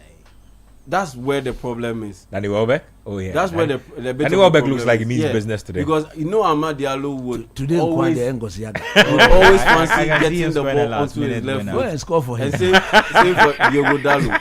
And that bit of hesitancy, Yeah. that if he's crossing, if Amad Diallo's crossing with his right foot, the quality is not there. And Diogo Dallo, even on his favorite right foot, the quality is not there. So what do you expect from his left foot, which is the weaker foot? So try to play them in Obviously, an orthodox position just to help them to be able to deliver proper crosses into the box. Well, That's which is fair. yeah, Which is what you should be looking doing when you have Sesko instead of cutting And I in think a lot more. I think cut it, but you can, for example, in the case of Ahmed Diallo, I understand exactly what Yao is saying. Ahmed Diallo cuts onto his left foot. The cross is an in swinger, so just a little glance. If it's a perfect cross, ends up it. The thing is that they must make up their mind to cross The ball. Yeah. We see Saka. You have a play big for striker. Arsenal. Yep. He doesn't. He's decided not to cross. Yeah. But if he wants to cross, when he brings it on, he can do an in swinger. True. Let me read a few messages. Mr. Obain says, I'm surprised seeing Joao Pedro on the pitch for that long period and Tosin replacing a Champon. I think Enzo got it wrong. Yeah, man. He didn't like the Chelsea subs there. King Currency inside Tutu Ekriapim says, good day to you, Ben and team. Especially my namesake. I can see Amorim has put his strong men out there and they cannot flatter to deceive. Tell coach, we Madridistas don't need to play well before we win, and we are going to do that tomorrow. Anyway, David from Ashoman Estate says, I have said many times Chelsea got overexcited with regards to Joao Pedro's form and goals for a bit. Jackson had these type of numbers to start last season, and those numbers evaporated mid-season, and that's what we are seeing now. Even Jackson could create chances for himself and squander. Chelsea fans are not ready to admit that. This one here says they swore Joao Pedro was going to take over the league. Indeed, with laughing emojis. The guy's having fun at Chelsea's expense. A lot of guys are really trolling Chelsea for that late defeat. Last minute winner from Sunderland Football Club really was a dagger. Very painful. Liverpool have lost the game like that this season. I know how it feels. Harry Maguire in there, my captain. I wanted to touch on something quickly on the game. Yeah, go ahead. Just on the Milner point, he's 9 games away from breaking the record. Yeah, and 9 he also games. The referee in the Inter Has he given a penalty? Yeah, he hesitated on the penalty, but it's a penalty. It's not a penalty. It's No, over no, 10. watch it, That's watch what- it, over watch 10. it, It's- watch Let me it, see this don't worry, again. it's watch not it, a watch it. What's he giving this for? No, that's not a penalty. They'll give it. Why did they? Man, No, this that is can be this a is penalty. soft. Di Lorenzo just sold the referee. That is not a penalty. Come on. No, that's not. Come on, man. That's Come not on, No, man. he's using the fact that the guy is on the floor to make it seem like the. I don't know if he's The using guy just right went and tackle. tumbled over him. It's not- If that's they not a penalty. they need to, in fact, they need to give him a yellow card for that. Is such an embarrassing dive. If it is a dive, that is really embarrassing. Yeah, I'll check this because this thing. I will be disappointed. Look at he's lying down like he's been. Footballers are so deceptive. Like what is all this? So I think- dramatic. I think You he know has that's been not a hacked. penalty. I think it has been really hard. Yeah, so I think they're checking it. Oh, they will check it. Yeah. Well, Big game like it's this. it's kickoff in the United versus Brighton game. Osunde Progress. More people from Nigeria. We have a lot of Nigerian fans. Shout Yeah, outs to big my shouts to Niger Niger. people. Niger. Says watching from France. Love your show, Nigerian. Help me. Hala coach Nimli. Charlie coach. Your fans plenty Yeah, pass. Charlie. International Nimli. I Oh good Charlie. Osunde Progress says he says shout outs to you. Hank Peterson says what? I don't think you completed your sentence. Please do finish your sentence. Sweet Kwame says he's watching from USA. Sweet Kwame, shout out to Sweet Kwame. He's like one of our regulars. You know, he's a constant. He's whenever we pull up, he pulls up as well. We appreciate you guys out there and what you do. What say everything says he's watching from Amsterdam. Coach's prophecy on the Black Star selection really came to pass. I'm not sure which of the prophecies you are talking about. We'll get into that soon. Please pinpoint the prophecy you are talking about. Hank Peterson says, I know question what he's for the... talking about. What's he talking about? He's talking about Kotoko influencing the Blaster selection. With regards to what? Anyway. The interview. Ah, The the interview that he interview. Oh. granted yesterday that I don't care about The way he coach's said, preferences. he said at the end of the day, it comes to me, or it's down to me. Yeah, it's down to me. Which is Hank, a very. Hank Peterson says that question for the panel: what do you think Amorim should do with Bruno? He doesn't really fit the CM or the CM positions in this Well, system, but but his quality makes him hard to bench. But to be fair, he still created the most chances in the Premier League this season. Wow. Even from Even that from deep. far, even from deep. And last season, So- he created the most chances in the Premier League. So I think he's still being able to be. I think just on United, I think most of the signings haven't really worked out. I mean, they haven't really, Not yet. Not yet. Yeah, There's In not- they Mbeumo's haven't the only been one bad. who's hit the No, ground. but Mbeumo which and of the Lomens look They've like all they've worked hit out. the They've all ground worked running. out. They've all worked Sesko's out. been They've all worked out. Sesko has been decent. he's shown glimpses. Cunha Sesko is is a yet good to score, striker. but his all-round performance. Cunha you can't has doubt been it. good all round. It's Sesko I'm a little worried about because I don't think he gets enough service No, but for a my striker. point is, for a team that last season finished 15th, and we know that the problems was not okay. Maybe not that the problem wasn't goal scoring, Yeah. but to go all out and invest in Problem an was attack, goal scoring actually. They were in minus something to finish the season. they had negative goal difference. Yeah, Yeah. it's a goal difference. They were terrible. Goal scoring was their the biggest problem Goal scoring actually, was the which is problem, why to be fair. I'm a little worried about Sesko because I don't think he gets enough service or they feed him the way he likes. Sesko is actually pretty skillful as a player. He doesn't get the ball into feet a lot. They are not crossing the ball a lot. He needs the ball into space is what I mean, not into feet, into space. And then they need to cross the ball a lot more. They are not doing that for him. But as for me, Bruno Fernandes Referee gave the penalty. can actually play as it. He can actually replace both Mbeumo and Cunha up where they are playing in this system even, and he'll be fine. Fernandes is actually a very smart player, and I think he doesn't care too much about moving up the field or playing in strange positions, and so there's that as well. The referee didn't go to the monitor, which I think is strange. I think he just had the feedback. That is such a weak penalty, but De Bruyne puts it in the back of the net. 1-0 Napoli lead Inter Milan. So 32 minutes played from a dodgy penalty. Kevin De Bruyne has given Napoli the lead against Inter Milan. Let's get back to that United game. It's 3 minutes played so far between United and Brighton and Hove Albion. So far, pretty scrappy game. Nothing to report. So yeah, you want to make a point. Is holding the back of his thigh. I don't know. I think it's a hamstring after he scored that the penalty. penalty. too much foul. Come on, bro. No, I don't think so. I think it's just. I think we need to see him again. Let's see if he's walking it off or it's something that. Because as soon as he scored the goal, you could see him reaching to the back of his thigh. You see, 1, 2, 3 steps, and that was it. He's finished. Ooh. Yeah. I think he's out. Yeah, they are tapping him on the back. Oh, I think his game is over. I He has think- that I think look on he's his done. face. I think he's Ah, done. man, I think he's done. He can barely walk. I think he stayed in the same position since the injury. that's terrible. That's terrible. Looks like Kevin De Bruyne will come off in this game. Man, he looks distraught. you don't want to pick up these type of injuries with the World Cup on the horizon. These things will worry you, and all these self-inflicted injuries, muscle injuries. That looks like he was holding his hamstring. I think it was like a it's hamstring. I think he just pulled it as soon as he kicked the ball. Looks like it's a hamstring. Man. But just on Brighton, Yeah. I think the last 3 wins at the Old Trafford have been under different managers. All 3 wins. All 3. So Yeah, Hezza was there De last Zerbi. season, De Zerbi the season before, and then Potter the season before when they won 4-0. Wow. So they've been- regardless of the manager, they are cooking United. That is not good. And I mean, so with Hezza going back, I'd like TV can repeat the result. But they play interesting. Yeah, They play very- interesting. I wish they could. There was a time where they looked like they were the certainty for like You know what they need to the do? European. They need to spots. go out there and buy some more established star names to mix Yeah. with the project they have. Because I think last year they yeah. invested a lot of money in Yeah. the team, but they were still going in their model trying to get the next They- big they- thing. they And need- you they- see they it need in to their buy a players, few star you get me? names. But I think they need to. They need a few star names. Or they need to at least when level they up. get the star name, they need to at least keep some of them. That's what it keep is. like maybe the Dortmund model for a while, or maybe like Benfica, where you actually compete, try and win titles, and then Yeah. you sell them off for big money.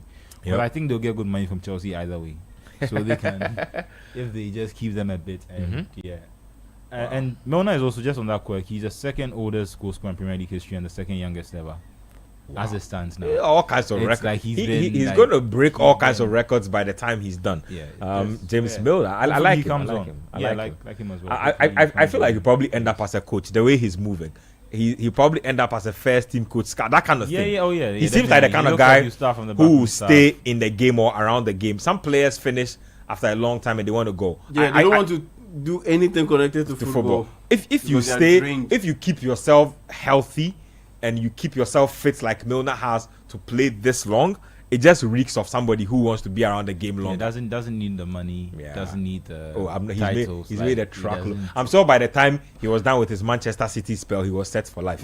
Yeah, he made a truckload of money. So he should be fine unless he's gambled it all away. These days, athletes are getting in all kinds of gambling trouble. But the Bruyne problem looks serious. He can't even really properly walk away. That's crazy. That's a shame because he started really well. Yeah. Even Is since it he went to his Syria. preference not to be on a stretcher? Because looking at the way he's struggling to even some players walk. have that whole mentality where it's like it looks a little weak. Yeah. You shouldn't be. Yeah, like, that's what you get me? I'm So asking. That is he's- it his preference? Because he's struggling to even walk. You know the irony is that these days I actually see less and less of the stretcher. Yeah, Come When I that come whole think about it. mentality. I think the fans would make fun of, like, not like make fun of, like, but unless it's a career-ending question injury, your it's Yeah. very toughness. much like, The question especially is- when they see you on then like you're chilled on the back with your hands, out, like you can't move. I think players need to be more honest about these things because sometimes they can aggravate it. Yeah. And I've even seen in situations where the players have to walk around the pitch, and then they. I think he was probably trying to see if he could walk on it a little. I don't know, man. You don't want to walk on a hamstring that's stretched because a hamstring injury minimum out like 4 weeks. Yeah, but then it looks like it was bound to happen. If that makes sense. If all it took was a penalty, then he was probably Exactly, at because probably you at don't breaking you point. don't tweak a hamstring from standing in the same position, running up and kicking the ball. Typically happens when you are running after a ball He's also or been something like slightly that. over, like not, but like because of how much he was being used at City last season compared to how Napoli, he's been using the Champions League. Yeah. He started most of their games in Syria. I don't know if that's having a toll on I him. mean, he's old. Even when he was younger, he was never the most durable player. He was always in and out. So now that he has a lot more miles on his legs, it's a little more tricky. Inter Milan, as usual, If that was Lautaro, we'd be hearing about how he got his 101 and scuffed it. Please, let's not even do this. Anyway, Brighton are taking the game to United as things stand. Now, coach, impressions on what you've seen so far from both teams. I think it's been very close. Mm. Man United have tried to press high up the pitch on 2 occasions, but they've been unsuccessful because Brighton have been able to pass through the press, and you don't want that to happen if you are a coach. You want when your players go up to press, they have to win the ball. They cannot allow the passing team to pass the ball through easy. Yeah. Sorry, and I think what Man United are not doing well is the position of Casemiro. You see, when the press is ongoing, he is supposed to get everybody to go, and then he stays and sees whatever is happening. But he's rather the one vacating his position, and he's going high up to press. That is unacceptable. Wow. So United understand? from a corner, from a free kick, Brighton are applying some pressure. I think that it's gone out to touch for a goal kick. Coach, Carlos I Baleba. wanted to ask, like, as a coach, how is it? How do you adjust? Like, you see the mistake Bassi made in the Fulham game. Yeah, Bassi. Yeah. How easy is it to just like adjust immediately to knowing that we should be in this game, but because of this one player and this one mistake, we are. You see, we're one thing behind. that players are told: mistakes part of the game. Because if you're a player and you're afraid of making mistakes, one thing that is clear is that then you don't have any business being on the pitch. Even when the mistake is as avoidable as the one Bassi. Yes, Yeah, because you're trying to play out from the he was back. trying to play over the And back. then But I think it's high risk. his decision making was poor. He had the opportunity to make a simple pass, then he decided to complicate the pass all by himself. And by doing so, he gave the chance away. What immediately is told Yeah. is that you should do the simple things. What you don't want to do is to complicate things unnecessarily. In the case of Bassi, he complicated the things unnecessarily. Well, Brighton are on the attack Yeah, again. good Look at football United. That oh man, he just scuffed that cross. A good cross into the box, and there will be all kinds of chaos. I mean, so where's the line? Where's the line? Because like even with own goals, and even sometimes you see managers take players off the pitch. So where is the line? Where, or is it repeated mistakes where you feel like this person? No, of course, unless it is becoming unbecoming, and then maybe you are overly doing it. Yeah. Okay, if you are overly doing it, then of course there has to be a point where you have to now Who's down the left? Minter? maintain. Yeah. Guy's troublesome.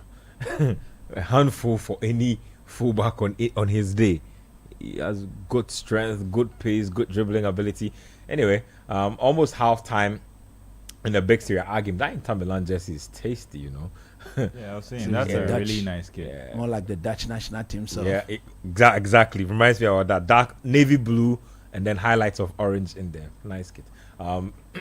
Meanwhile, it's 12 minutes played at Old Trafford. Brighton are enjoying themselves. They are winning all the 50-50 balls all the second balls in the middle of especially. the park.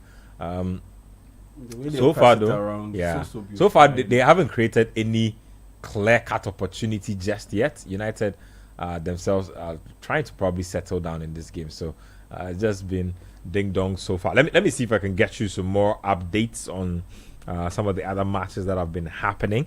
This is the Republic of Football. We are live on 97.3 City FM. Coach Christopher Nimli, Yawe Jaminta, Manuel Kwache, and myself, Benjamin Nketia. Shout out to you guys texting into the show. Also watching on YouTube, texting and interacting. We appreciate it a lot.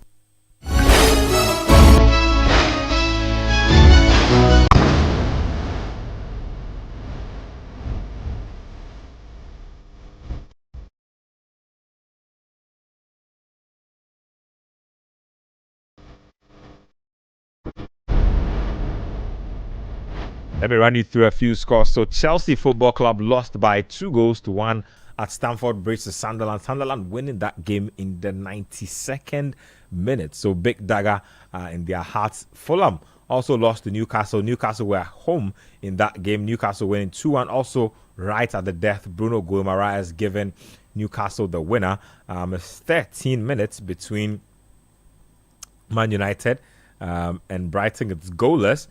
Brentford host Liverpool a little later today. When you go to the Spanish La Liga, Girona drew 3-3 with Real Oviedo. Kwesi Sibos, Real Oviedo.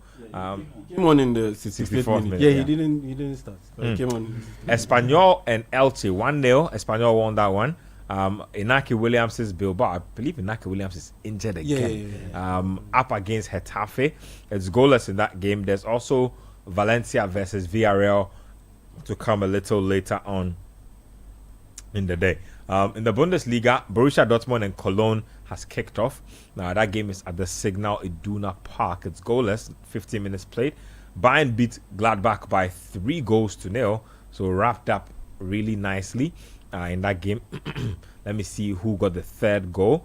So it was Kimmich, Guerrero, and then I think it was The young guy who scored in the midweek again for them, he scored another similar type of Robin-like goal from outside the box, curled into the far corner. Casemiro can run. Look at Danny Welbeck. Is that him testing the goalkeeper already? Yeah. So Welbeck getting a shot in. I like what Fernandes did. Yeah. Just Fernandes gave him a little budge in the back. Heidenheim lost 3-1 to Hoffenheim. HSV lost to Hamburg by a goal to 0. Eintracht Frankfurt, Tony Yeboah's Eintracht Frankfurt beating St. Pauli by 2-0. And then Leipzig finished their game against Augsburg 6-0. Really big score. Away from home too. In the Serie A, Parma and Como. It's a clear penalty. Como played a goalless draw. I don't know if the referee is trying to buy time. No, maybe he wants to see out the possession. No, but that's my problem with the English referees now. When they see a big decision, immediately they just they don't want to make the decision now. They don't want to almost like have fall for it. So they take their time. Yeah, and I think he's waiting for some confirmation. And that's what I'm saying. But that affects all day. But that affects your decision making. Yeah, that affects your decision making when you see something. Let's see. Let's see if we can get a look at that again. So virtually, he has left it to. And that's what I'm saying. So now he's left it. No one has brought it up, and now it's like once the ball is in progress, VAR. That doesn't look like he'll bring it back. No, he's waiting for VAR. No, but I think the player has gone on for too long now. Yeah. I don't know if United look like they are going to get a goal. Mateus Cunha, that's a good one. Just on Cunha, he's never scored more than 20 goals for a club, except obviously for Wolves. I think he got 31 goals in his time at Wolves. I don't think he's ever got beyond 20 goals in his totally. Has he ever stayed anywhere long enough? He played 50 games. He played 54 games for Atletico. He had 7 goals. That's like 2 seasons. 2 seasons. He played 40 games. But 54 games can be deceptive. Sometimes there will be periphery minutes, 10 minutes, 5 minutes. My point just being is that even though he hasn't started scoring this season, I understand the point that was being made. You are buying him on the back of a really good goal scoring season for Wolves. Yeah. But I don't ever think he's ever been that consistent in terms of his finish. You know the funny thing about Cunha is he's not even a striker. He's not. He's like a 10. Good. I mean, that's where 10 inverted winger type of that's what player. coach was talking about last season. That's why I remember their signs. Like these people were supposed to bring goals. You remember the calculation of the 15 plus. All of them were supposed to bring this number of goals. 7 games. No, that voice is there. Don't worry. That voice is there. This should be a penalty, though. This should be a penalty. So running at him. You can clearly see the movement to block him. It's a clear penalty. Premier League, it's more of a penalty. Premier League referees can be so disappointed. That's what I'm saying. And he should have given it and waited for. Is that Simon Hooper? Yes. No. Taylor, Anthony Taylor. How is that not Anthony Taylor, Michael Oliver, Simon Hooper. Oh God! And then there's another guy. Chris Kavanagh. That's what I'm saying. They should give it and then wait for VAR to confirm it. But they wait and see, is that going to be, are people going to start making Premier noise? League referees they upset like, me so much. They are so inconsistent. It's not even funny. And you have all the benefit of all the technology and all the people whispering in your ears. But they have the ultimate power. criticism everywhere too. But I feel like in England there's a lot of too much inconsistency. Right? You see a decision given today, next week, same scenario, same type of situation, it won't be given. But that was United have every right to feel hard done. That's definitely a penalty. Definitely a penalty. Yeah. Nice shot. Good shot from Cunha. But he's on 007 exactly, just to reaffirm. So today is 7? No, today is 8. we are wait there. 007 was confirmed. Man, Mateus Cunha. But he's a good player. Is he getting called up for Brazil? He is. Yeah, he played he scored once for Brazil in 17 appearances too. He played in the last friendly games against South Korea. I'm actually rooting for him because I really enjoyed him last season. I just hope he can. No, but the thing is, I remember him at Wolves before last. Like, he's been good, but I've also seen him when he hasn't been good. Yeah, like, he looks. I know what you mean. Like those few Atletico days and some of the days. Days. Even when he's not good goal scoring, right, he can create. That's what I'm not seeing a lot more of since he came here. You know, sometimes when you go a long spell without scoring, you start forcing things. Like you start being a little more. He needs to let the game come to him a lot more. I like that attempt he made in the box. A lot more of those. I'm sure when he gets his first goal, the pressure will ease. He'll be fine. So he was one of the players who missed the this is slightly assuming, but he was one of the players who missed the penalty in the game against Grimsby. He missed twice, or no, he was in Boom. Who missed the last one? Boom missed the last one. But he has scored in the earlier round because they played the full set and they had to start. He and Sesko need to get a few goals so their confidence can. Yeah, that's what I'm can saying. get United is gone. one of those places where if you're not in, because of all the talk around you, there's Inter Milan are about to concede a second goal. Anyway, it's still 1-0 in that game. these are the chances we get. Lautaro was not able to redeem himself, and now we can never change the narrative. That is what I'm But- saying. El Toro. Look at him doing his thing over there. Anyway, it's 1-0 there. It's goalless between United and Brighton. I like Jorginho Ruta a lot. I think he came He's from very where? direct. Came from Leeds. He's very, very direct. Leeds. I think he was at Hoffenheim back in the day, and then he came to Leeds briefly. He looks a bit like Osula to me. Or is it? Ruta. Yeah. Or am I not? A little. I know what you mean. Light skinned, a little curly, bushy hair. I know what you mean. I know what you Napoli mean. are struggling a bit without a striker, and I think the injury to Yeah, Lukaku they are and playing. now They are playing Højlund. David Neres as a And- false nine. Yeah, so it's a bit Where's hard. Raspadori? He's moved on. Yeah. I think he moved to Atletico Madrid. That's in the crazy. You window. don't I have a think they got striker like like you 40 said. million for him. Ah, interesting. Yeah, he's Yeah. at Atletico. Wow, that's crazy. They don't have enough firepower up front to be letting I mean, players they go. used the money to buy Højlund, and then Højlund got injured. I think that was the big plan. How long is Højlund out for? I don't think it's too long. Let me I don't think check it's that. too long, I'll get that. But yeah, but just they haven't been able to, in terms of attacking talent. I think seeing the even Kvaratskhelia, I don't think they properly replaced him since he left. So They bought a few cheapies too. no, that's the thing with the Serie A. That's what I was saying last time. Unless you're a big Premier League club, unless you Napoli are, should be doing better. They've raked in a lot of how do you call it? I mean, transfer two league fees. titles. They and don't have money. they don't have money. Yo. Like Sunderland is spending 200 million. Sunderland is outspending Napoli in a transfer window. Facts. You don't have.